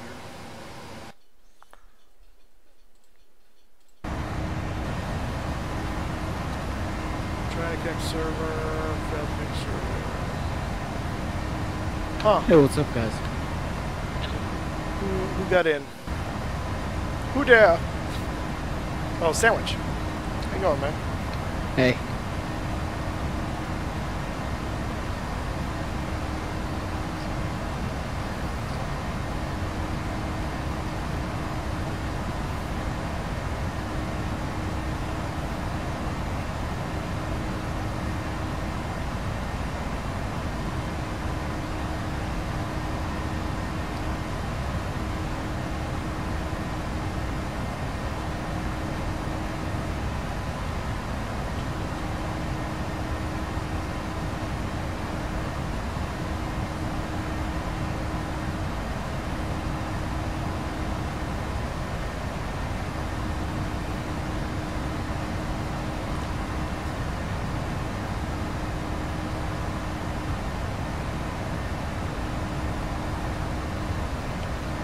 Time to land, we are looking at 12:52 Zulu. It is 12:14 now, so about 35 minutes or so.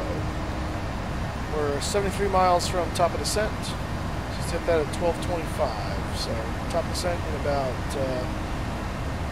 10 minutes.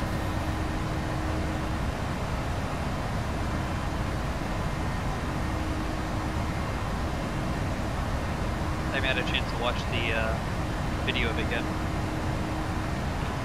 Video of what? Of yesterday's CRJ stream. Oh, don't bother. That's like classic. That bad? Yeah, it was bad. Yeah, you remember it on Turkey?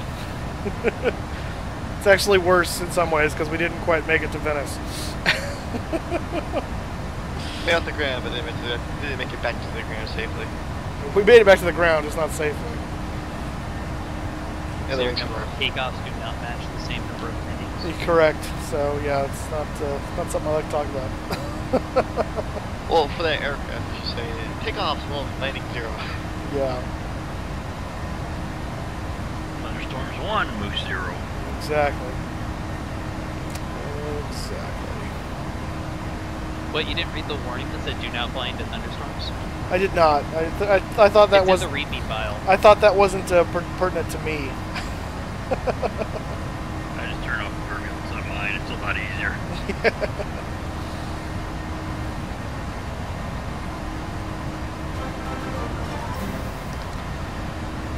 Valdes, thank you for subscribing. Welcome aboard, sir.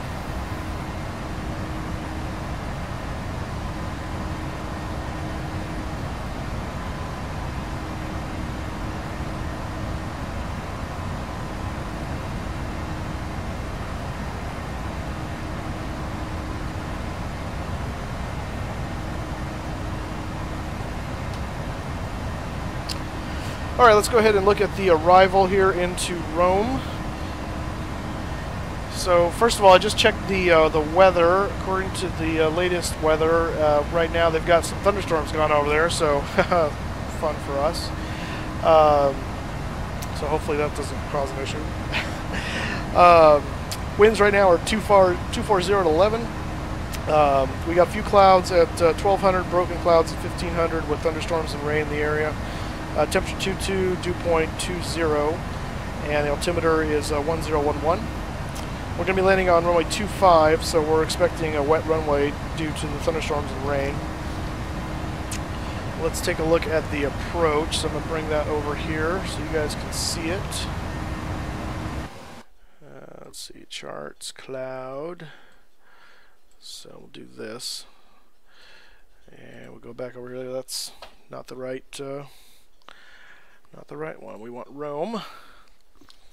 And we want the Mopove, the Mopove 1 kilo. So this is we're coming in. This is our initial entrance into the star. And what you actually do is we come in here. We're going to be max 250 at 250 knots at Mopove, and then maximum of 230 knots at Desuk. Coming down here, we're going to hit the Rome VOR and actually head up to Campagno, and or however you pronounce that in Italian. And then from there, Campagno is actually our initial fix into the approach into runway 25. So it's actually going to be kind of come up and come around and back in.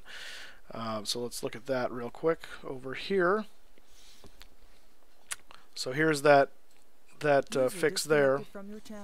And so we're going to come up, we're going to come back down, and we want to be at 3,000 by the time we get on to the final approach here, and straight in for runway 25. This ILS DME frequency 110.15 is incorrect for Flight Simulator. I checked it this time to make sure I had the right one. In Flight Sim, it's still 109.7. So I've made a note of that so we can fix that for us. Transition altitude is going to be 6,000. We do have some mountainous areas off to the side here. So MSA directly east of the airport is 5,200. North is 3,300. So we just want to be aware of that and be careful about that. Our missed approach today is climb on heading 248 to 500, and then a right turn to 291 toward the Ostia, or from the Ostia VOR rather, climbing to 2,000. Who's coming in and out over and over again? And then within 8 miles, we need to be at 2,000, and then continue to the distance of 19 from Ostia and hold at 3,000. So that's the hold there. So that's the missed approach. Standard ILS approach procedure. We got PAPI lights, or at least we should. We'll see what Flight Sim gives us. And our decision height is going to be, looks like 215. So yeah, so that takes care of that. Oh, one last thing. Whoops. For the airport here, we're going to be going to Tango 9, which is right here. So we're landing on 25. Probably just going to plan to take Bravo Golf here. And we'll take that to Bravo, Bravo Tango, Tango, and into gate Tango 9. So that's going to be our taxi procedure. We may stop well before that. We'll just continue on down to Bravo Golf and go off there. And that's going to be our entrance into Rome. You see the top of descent here now on the thing, which is freaking out for some reason. Love that. Okay, Moose, now that you've done that and you've got scattered thunderstorms around the airport, what's your plan if you have a cell over the airport? So if we have a cell over the airport, we are going to we'll divert. It depends on where the cell is, but we'll divert left or right away from the cell back toward the Campagno VOR, and then we will figure out either a new approach or head to the alternate. Okay, just plan on Campagno. Yeah. Well done, sir. So let's get some things dialed up in here for the approach. Yes. Hello. Hello. Yo, it's me, Venom. Hey, you finally got in. Yep. I had to put it in manually, apparently. Oh, what were you copying and pasting it in or something? Or? Yeah. That was the issue.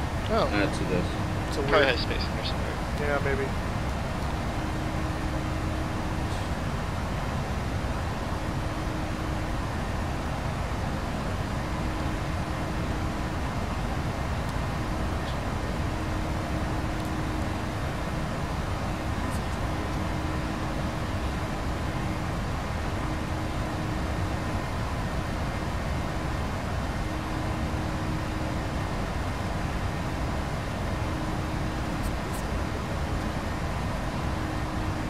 I'm be right back. Alright. Brian Pilot Explained. How's it going, sir? Welcome to the stream. Albin Jansen, welcome to the stream. I do have ETS too. I tend to play American Truck Simulator more though, just because I live in America and it actually covers where I live in Fresno. So I got ETS 2 before I got ATS, and ever since I got ATS, I pretty much haven't really played ETS. It's basically just been all ATS since then. So. All right, Ronan.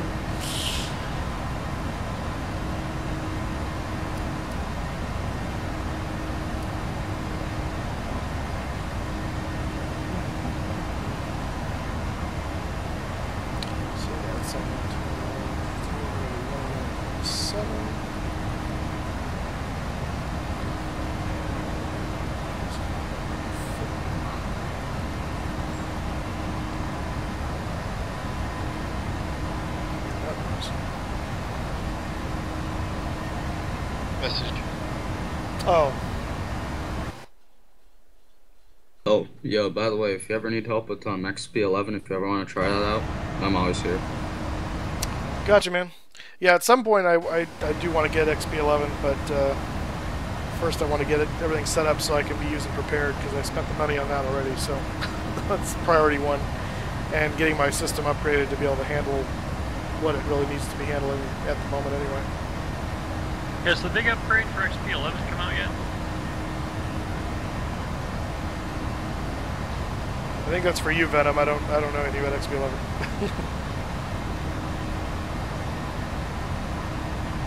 Okay. I guess not. I know they're planning a big upgrade in September or something. I just haven't seen it across mine yet.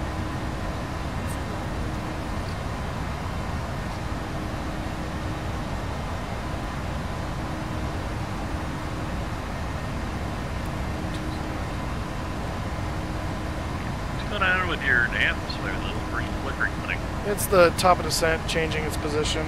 I remember this happened before, and I'm trying to remember what it was that freaked it out. You got a disc up somewhere? No, because I checked those already. So I don't know what is causing that. But it's affecting my estimated altitudes. It's like it's not sure of some point. It's really weird. Yeah, because this is changing back and forth. Well, then again, that's better than having your aircraft go, like, infinity.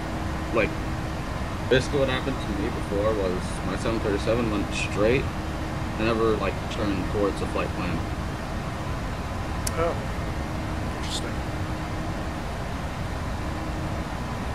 Kind of like yesterday, trying to find the nav source for the Yeah, day. exactly.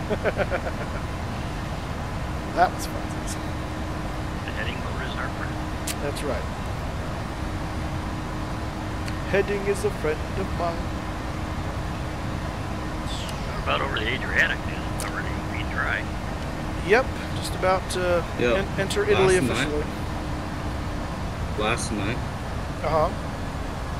Last night I actually was like trying to fly out of Atlanta on Batsim and become Atlanta Live. Atlanta Live was actually so packed, like my MD-88 had to wait a while. Wow. Yeah, when Atlanta has a operation, or whatever they call those nights, they do get backed up quite a bit. I'm surprised.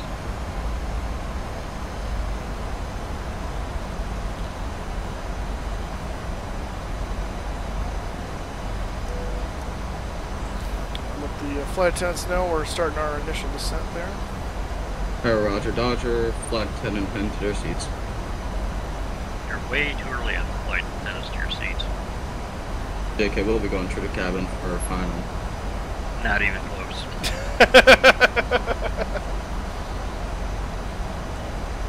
And normally you don't bother the cabin until about when you're passing through 10,000. When you go stare at the cockpit. And then about 2.5 to 3 minutes out, you get the warning.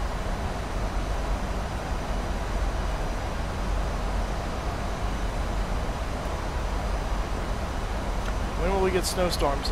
When winter comes. So ask George R.R. Martin, because he seems to know winter is coming, and only he knows when.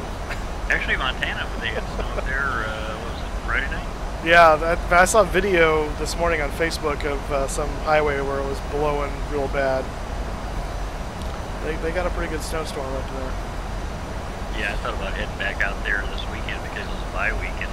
My neighbors said you got a winter storm Nah, don't go. Never mind.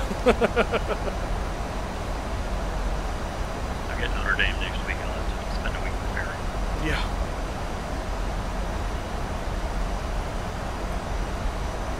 Yeah, looks like you got to sell near 12 o'clock.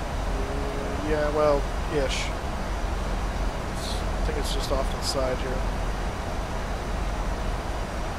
Funny, that was the last thing on the CRJ's Cockpit Voice report. Yeah. That's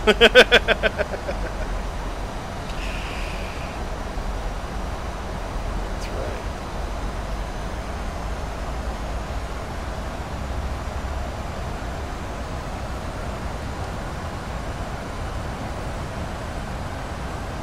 Still this fun oscillating nonsense going on here. It's like being on a boat. Well, I think it's probably... Question for the chat. Did anybody not get served tonight? I mean today. Hang on a second. So Tim, what were you saying? Get rid of an obstacle. Is that top of the sun thing still flickering? No, I don't see it flickering anymore, so I'm not sure why we're doing the bouncing.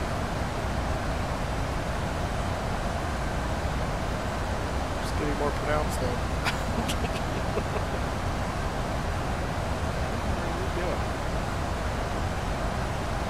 The trim's having trouble compensating or something.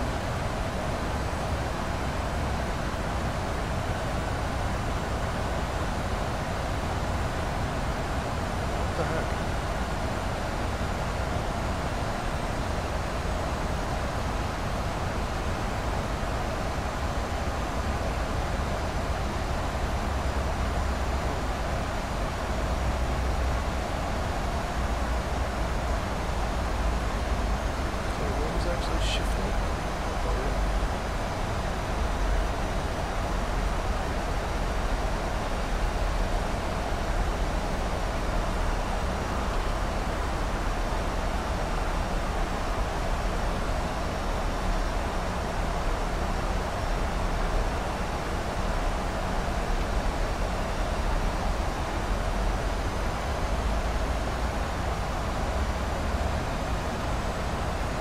Really not that far off on your profile either, so... Yeah. Is this the 800 or 900? 800.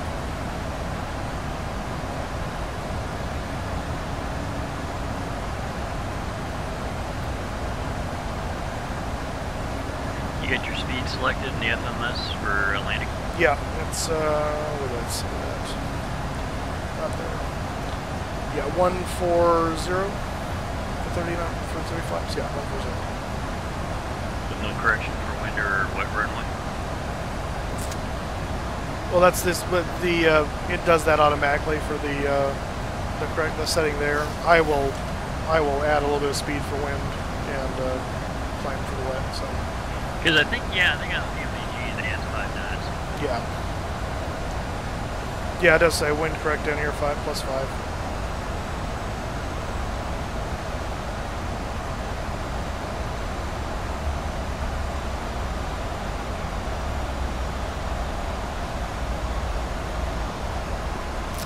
Noah, how's it going, man? Good to see you. Welcome to the Tigger flight. Bouncy, bouncy, bouncy, bouncy, fun, fun, fun, fun, fun.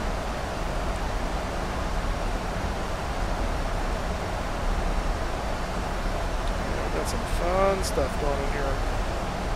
Woohoo! It looks like, for the most part, though, the thunderstorms are going to be just to the east of the airport itself, so that's good.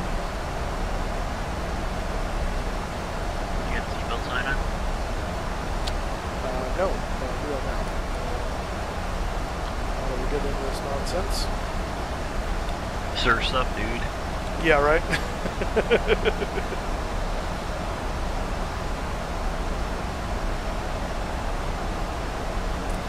Thank you, Venom. Yeah, if you haven't already, hit that subscribe and like button, guys. Anytime. Anytime.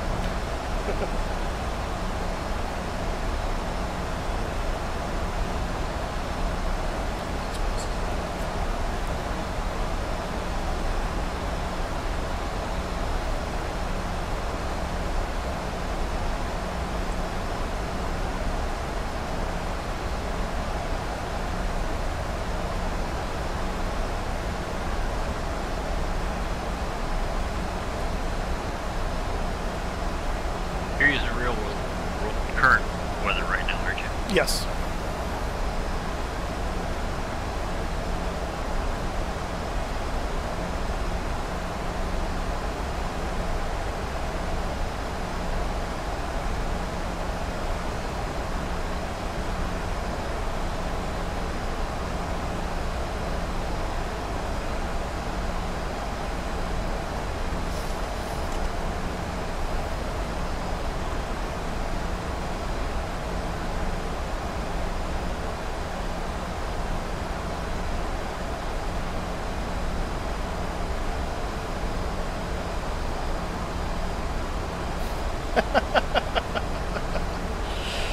It'd be funny if WestWind Virtual was actually on Yelp. That'd be hilarious.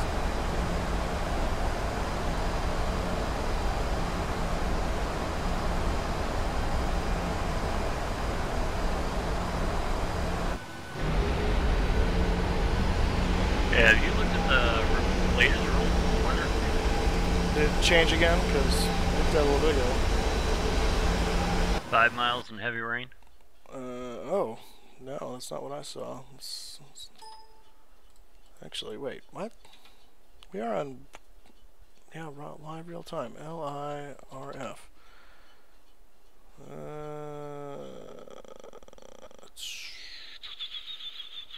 That's not what mine says. In fact, mine now doesn't say thunderstorms anymore. I have 180 at 5 for winds. Yeah, I went to the other Rome airport, I'm sorry. Ah, that's why.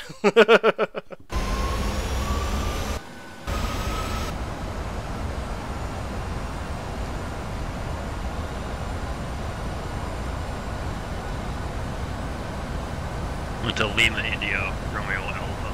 Ah.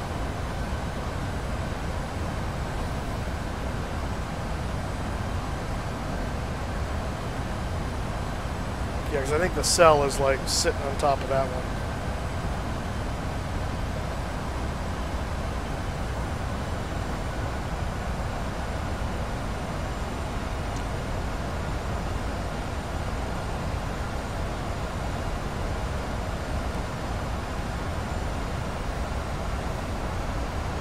Who was it that just got the 737? Was that encrypted? That's Kushan. Kushan, yeah. Yeah, one thing about the PMDG 737 is speed control on the descent. It will creep up on you if you're not on top of it. Thanks for the warning. I'll keep that in mind. I have no doubt that I'm going to crash in my first try.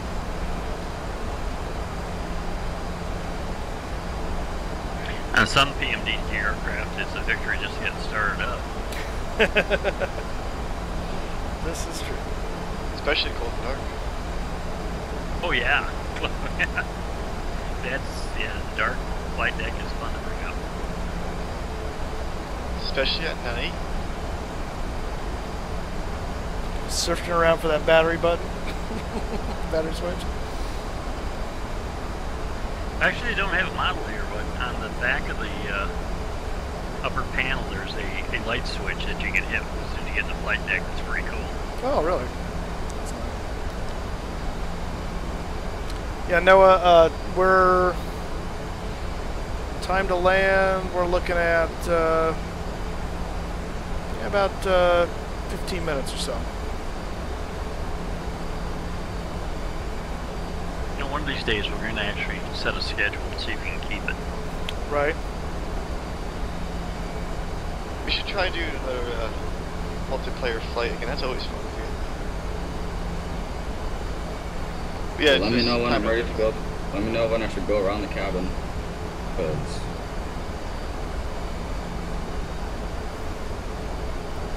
We're coming. We'll be approaching 10,000 here in a moment. So. Yeah, 10,000 is a stereo cockpit.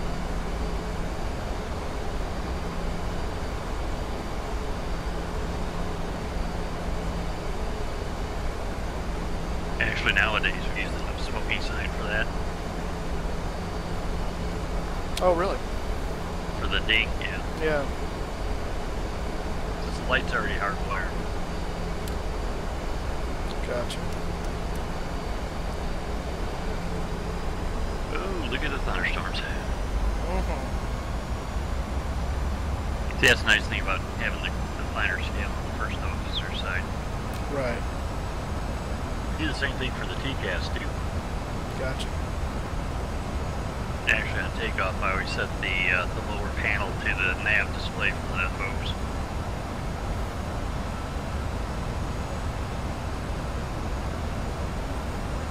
Oh, you're talking about down here, the, not that.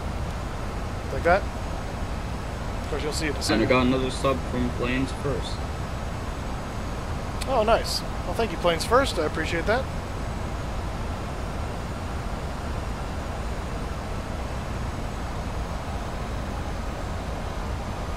Yeah, if you go right above, you know, the split between your horizontal and your nav display, right above it. Yeah. No. Go to captain side, Oh, you're talking about... Okay, well, you can do it that way too. Yeah. I was going to say, I think you'll see it in a second. That way you get all those stupid arcs off your screen. Right.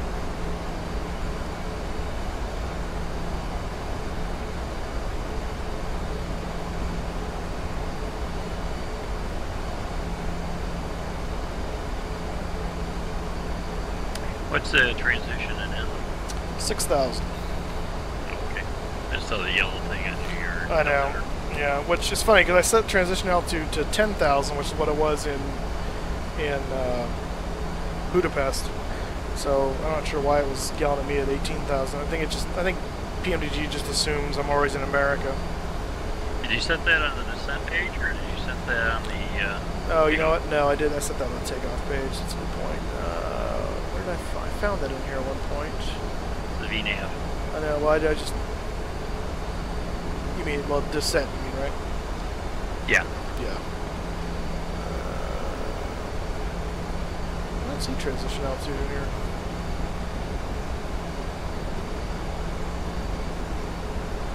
On the page. I found it one time. I'm trying to remember where I found it at. Was it in the approach reference page? Maybe. I'm not sure on the 7.3. Yeah.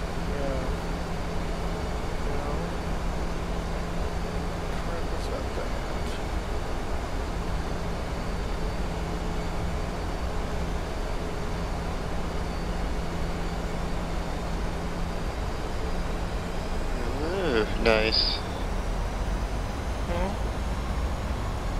Probably bashes tomorrow night.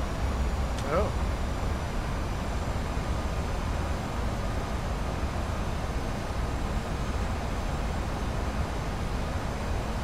Well, maybe not. Maybe not. Yeah, I'm gonna have to look around and... I thought we found that one other time before. I thought it was on this plane that we found that. Maybe not. I don't know. I mean, that's why I'm thinking the 7.5. Yeah, it could have been.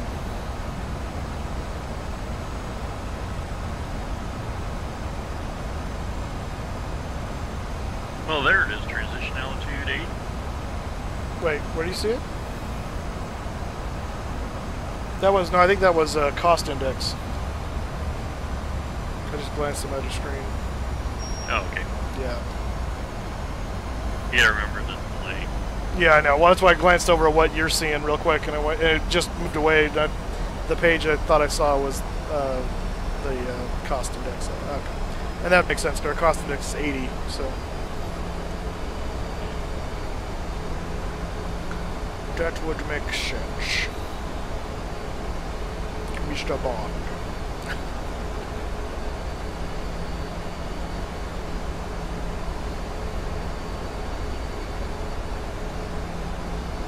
You're still running turbulence, aren't you?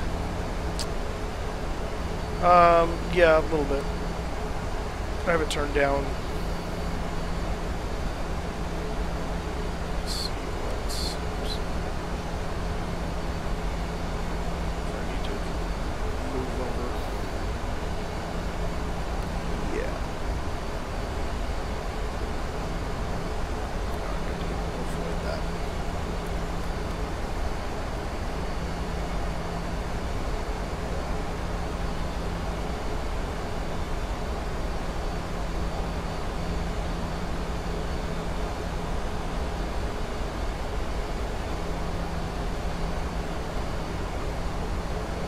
Venom EB take place in Bradley Bash?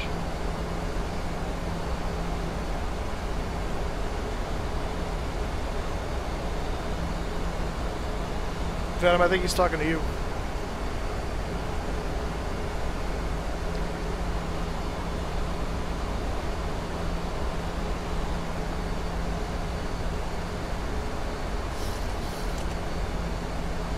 They had a big World of Tanks contest out in the first division he's seen today. I got invited to. Oh, really? That's cool. I've never played World of Tanks in my life, so I'm just like, nah, I don't think so.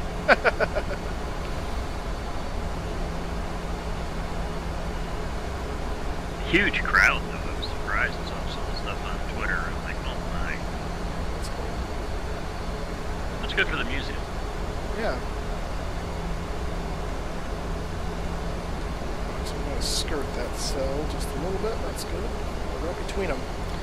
Threading the needle. According to the weather radar. Did that say start getting ready for Bravo? Yeah, you go ahead and secure the cab. Yeah. Army cross-check doors.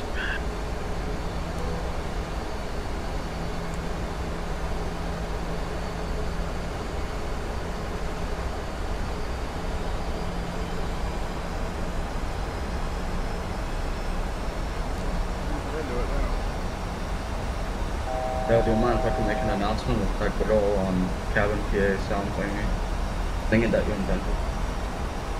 Oh, yeah, well, yeah. Oh, there's Vatican, guys.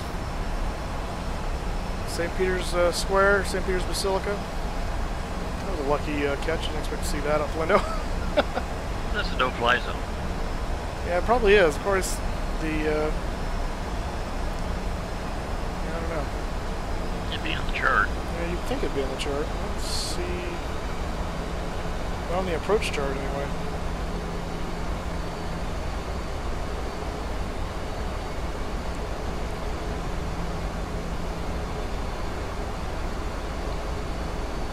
And now I have the urge to watch a funny thing happen on the way to the forum. Yeah, it's a good movie.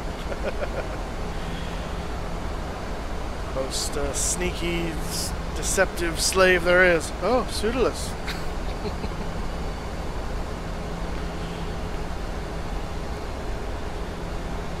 Yeah, coming through 10, Sterling Cockpit. Yep. Continue this down to 6.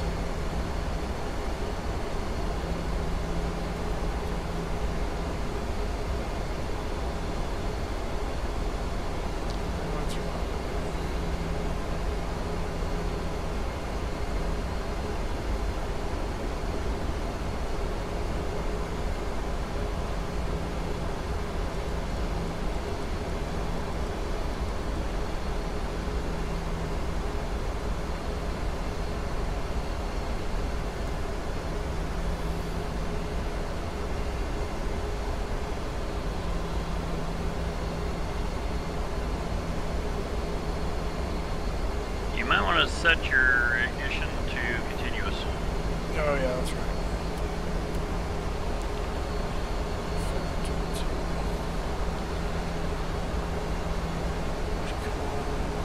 Checked. Auto brake set to 3. Landing data, VREF, and our minimums were 215.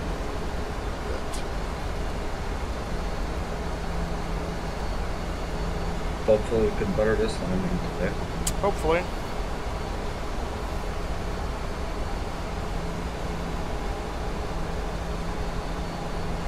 Actually, if it's a wet runway, you don't want to do that. Do what? Oh, butter, yeah, you're right. Sorry. Yeah, you want to set it down nice and firm.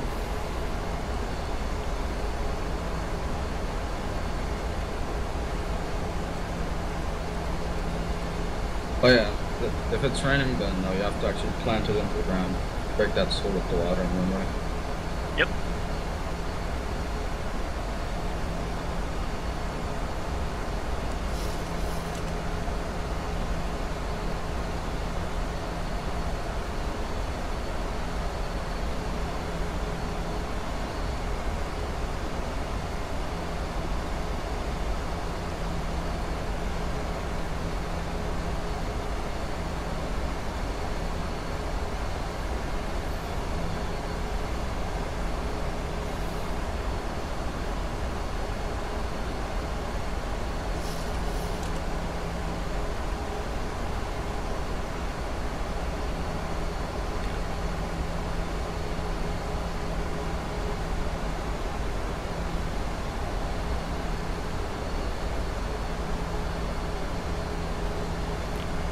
a bit of rain.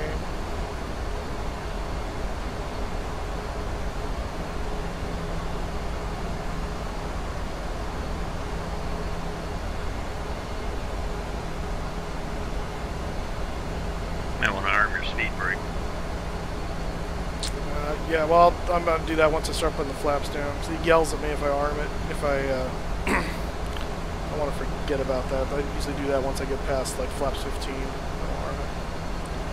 Okay. So, just for my own process.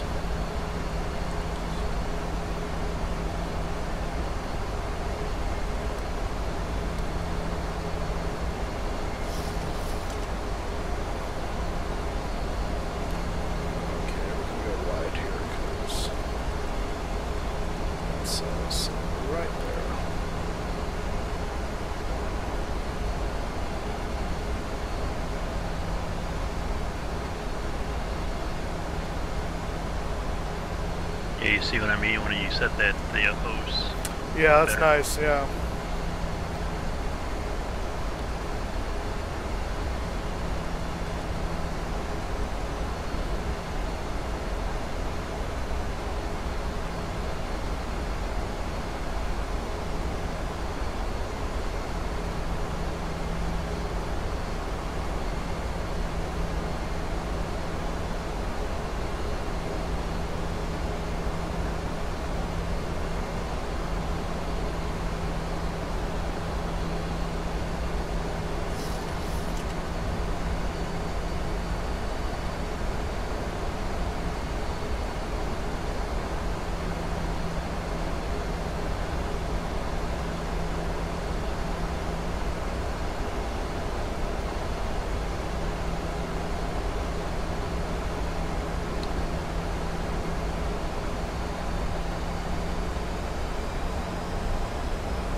What's the game plan, Coach?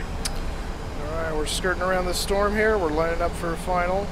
Flaps are coming down to 5 now.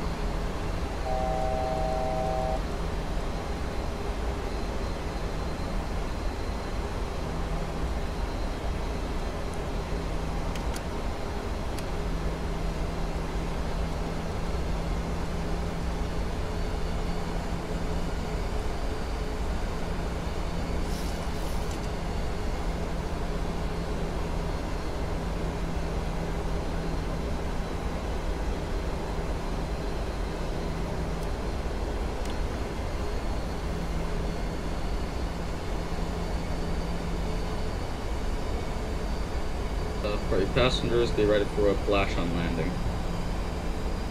For a what on landing? The whiplash on landing. Yeah, that's what you want to tell people. Yep, just leave us a 5 out of 5 on Yelp. Leave us a 5 out of 5 on Yelp, it'll help.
you got localizer live? Yes, I do. Which will be very helpful once I skirt this cell.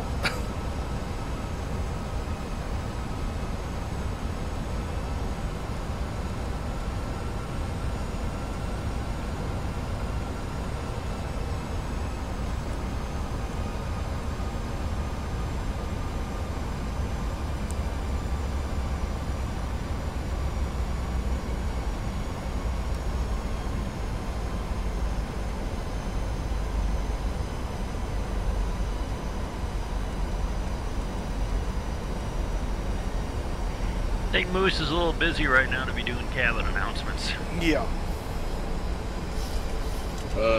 M.Rich16, he's not, I don't think he's going to be landing at flaps 10. I don't know if he's going to send them more, but... No, they're coming down, don't worry. Yeah. We're still 10 miles out.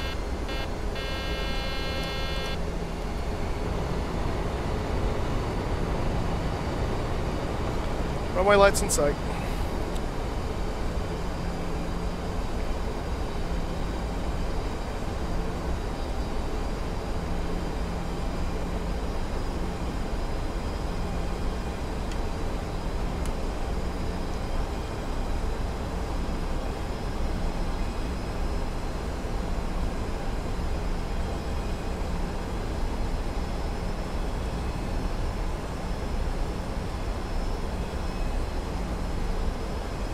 Down 3 green. Yep. And flaps going down to 30. 1,000. Platinum suited for arrival. And speed checks 30 green flat. Sir. Be nice if I was 20 seconds ahead of the video. Right, exactly.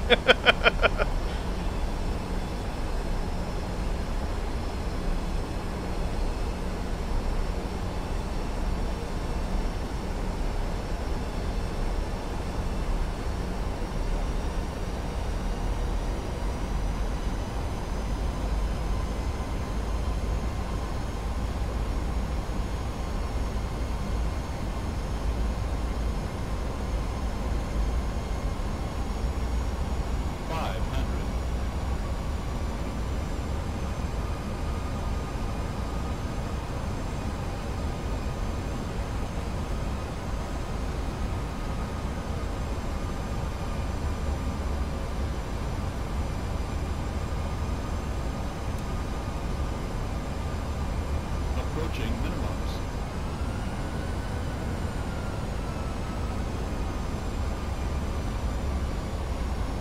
Minimums.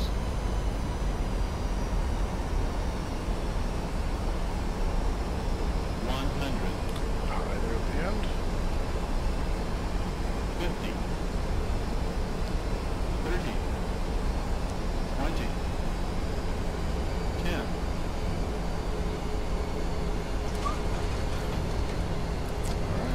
Reverse deploy.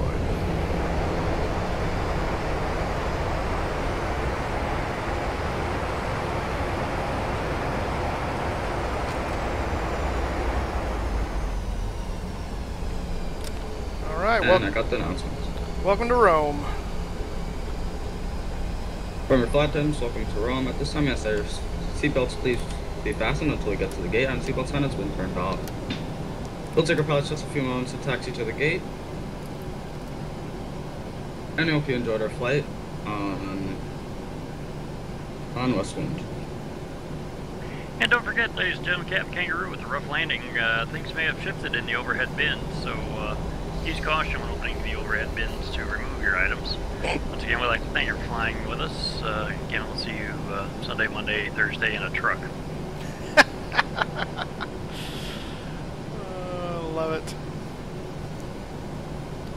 I don't know if you guys have ever watched the show 30 Rock. There's an episode where Matt Damon plays a pilot, and he's in the cabin. He's mouthing off with Liz Lemon, one of the other characters, and making comment about, you know, it's bad enough that you ganged up on me, and the steward always makes up hurtful nicknames for me, like Mr. Bumpy Landings.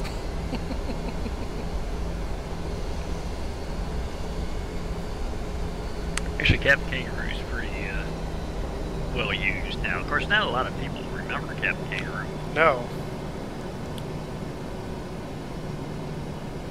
Alright, here's our, this is Bravo Echo. Right, where's that Bravo Fox? For the chat, how would you rate that landing out of 10 today? You talking to me? No, to the chat, like, oh, chat. how they would rate the landing. I give him a set.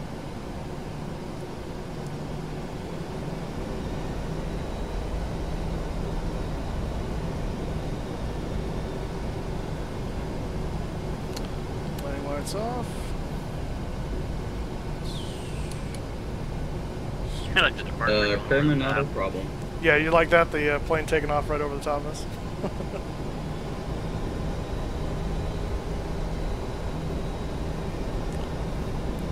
Alright, to get Tango 10 here. Or Tango 9, rather. Of course, you're thinking that's going to map up with the approach blade and the real. Right. There we go.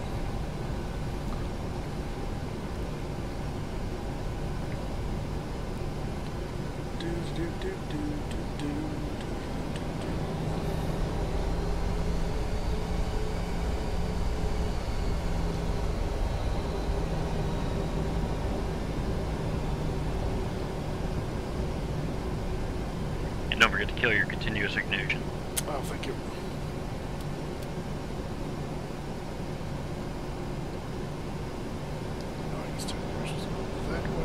I'm sure I'll get my FA.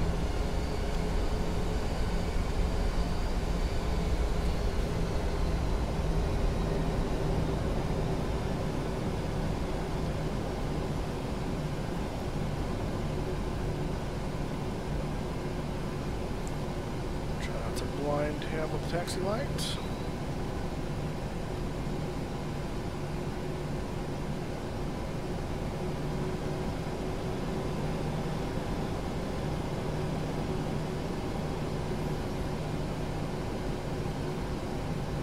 I think you left her runway turn off.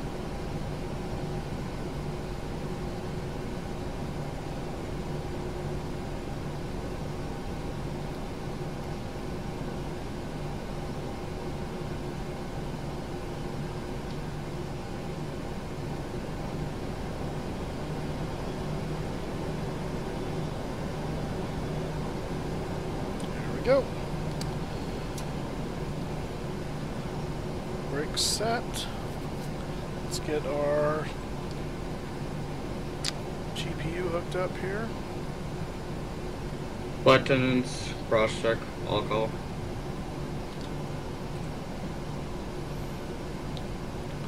Ground power switching. And we turn the packs off now for that. Bleeds off. And we'll kill the engines.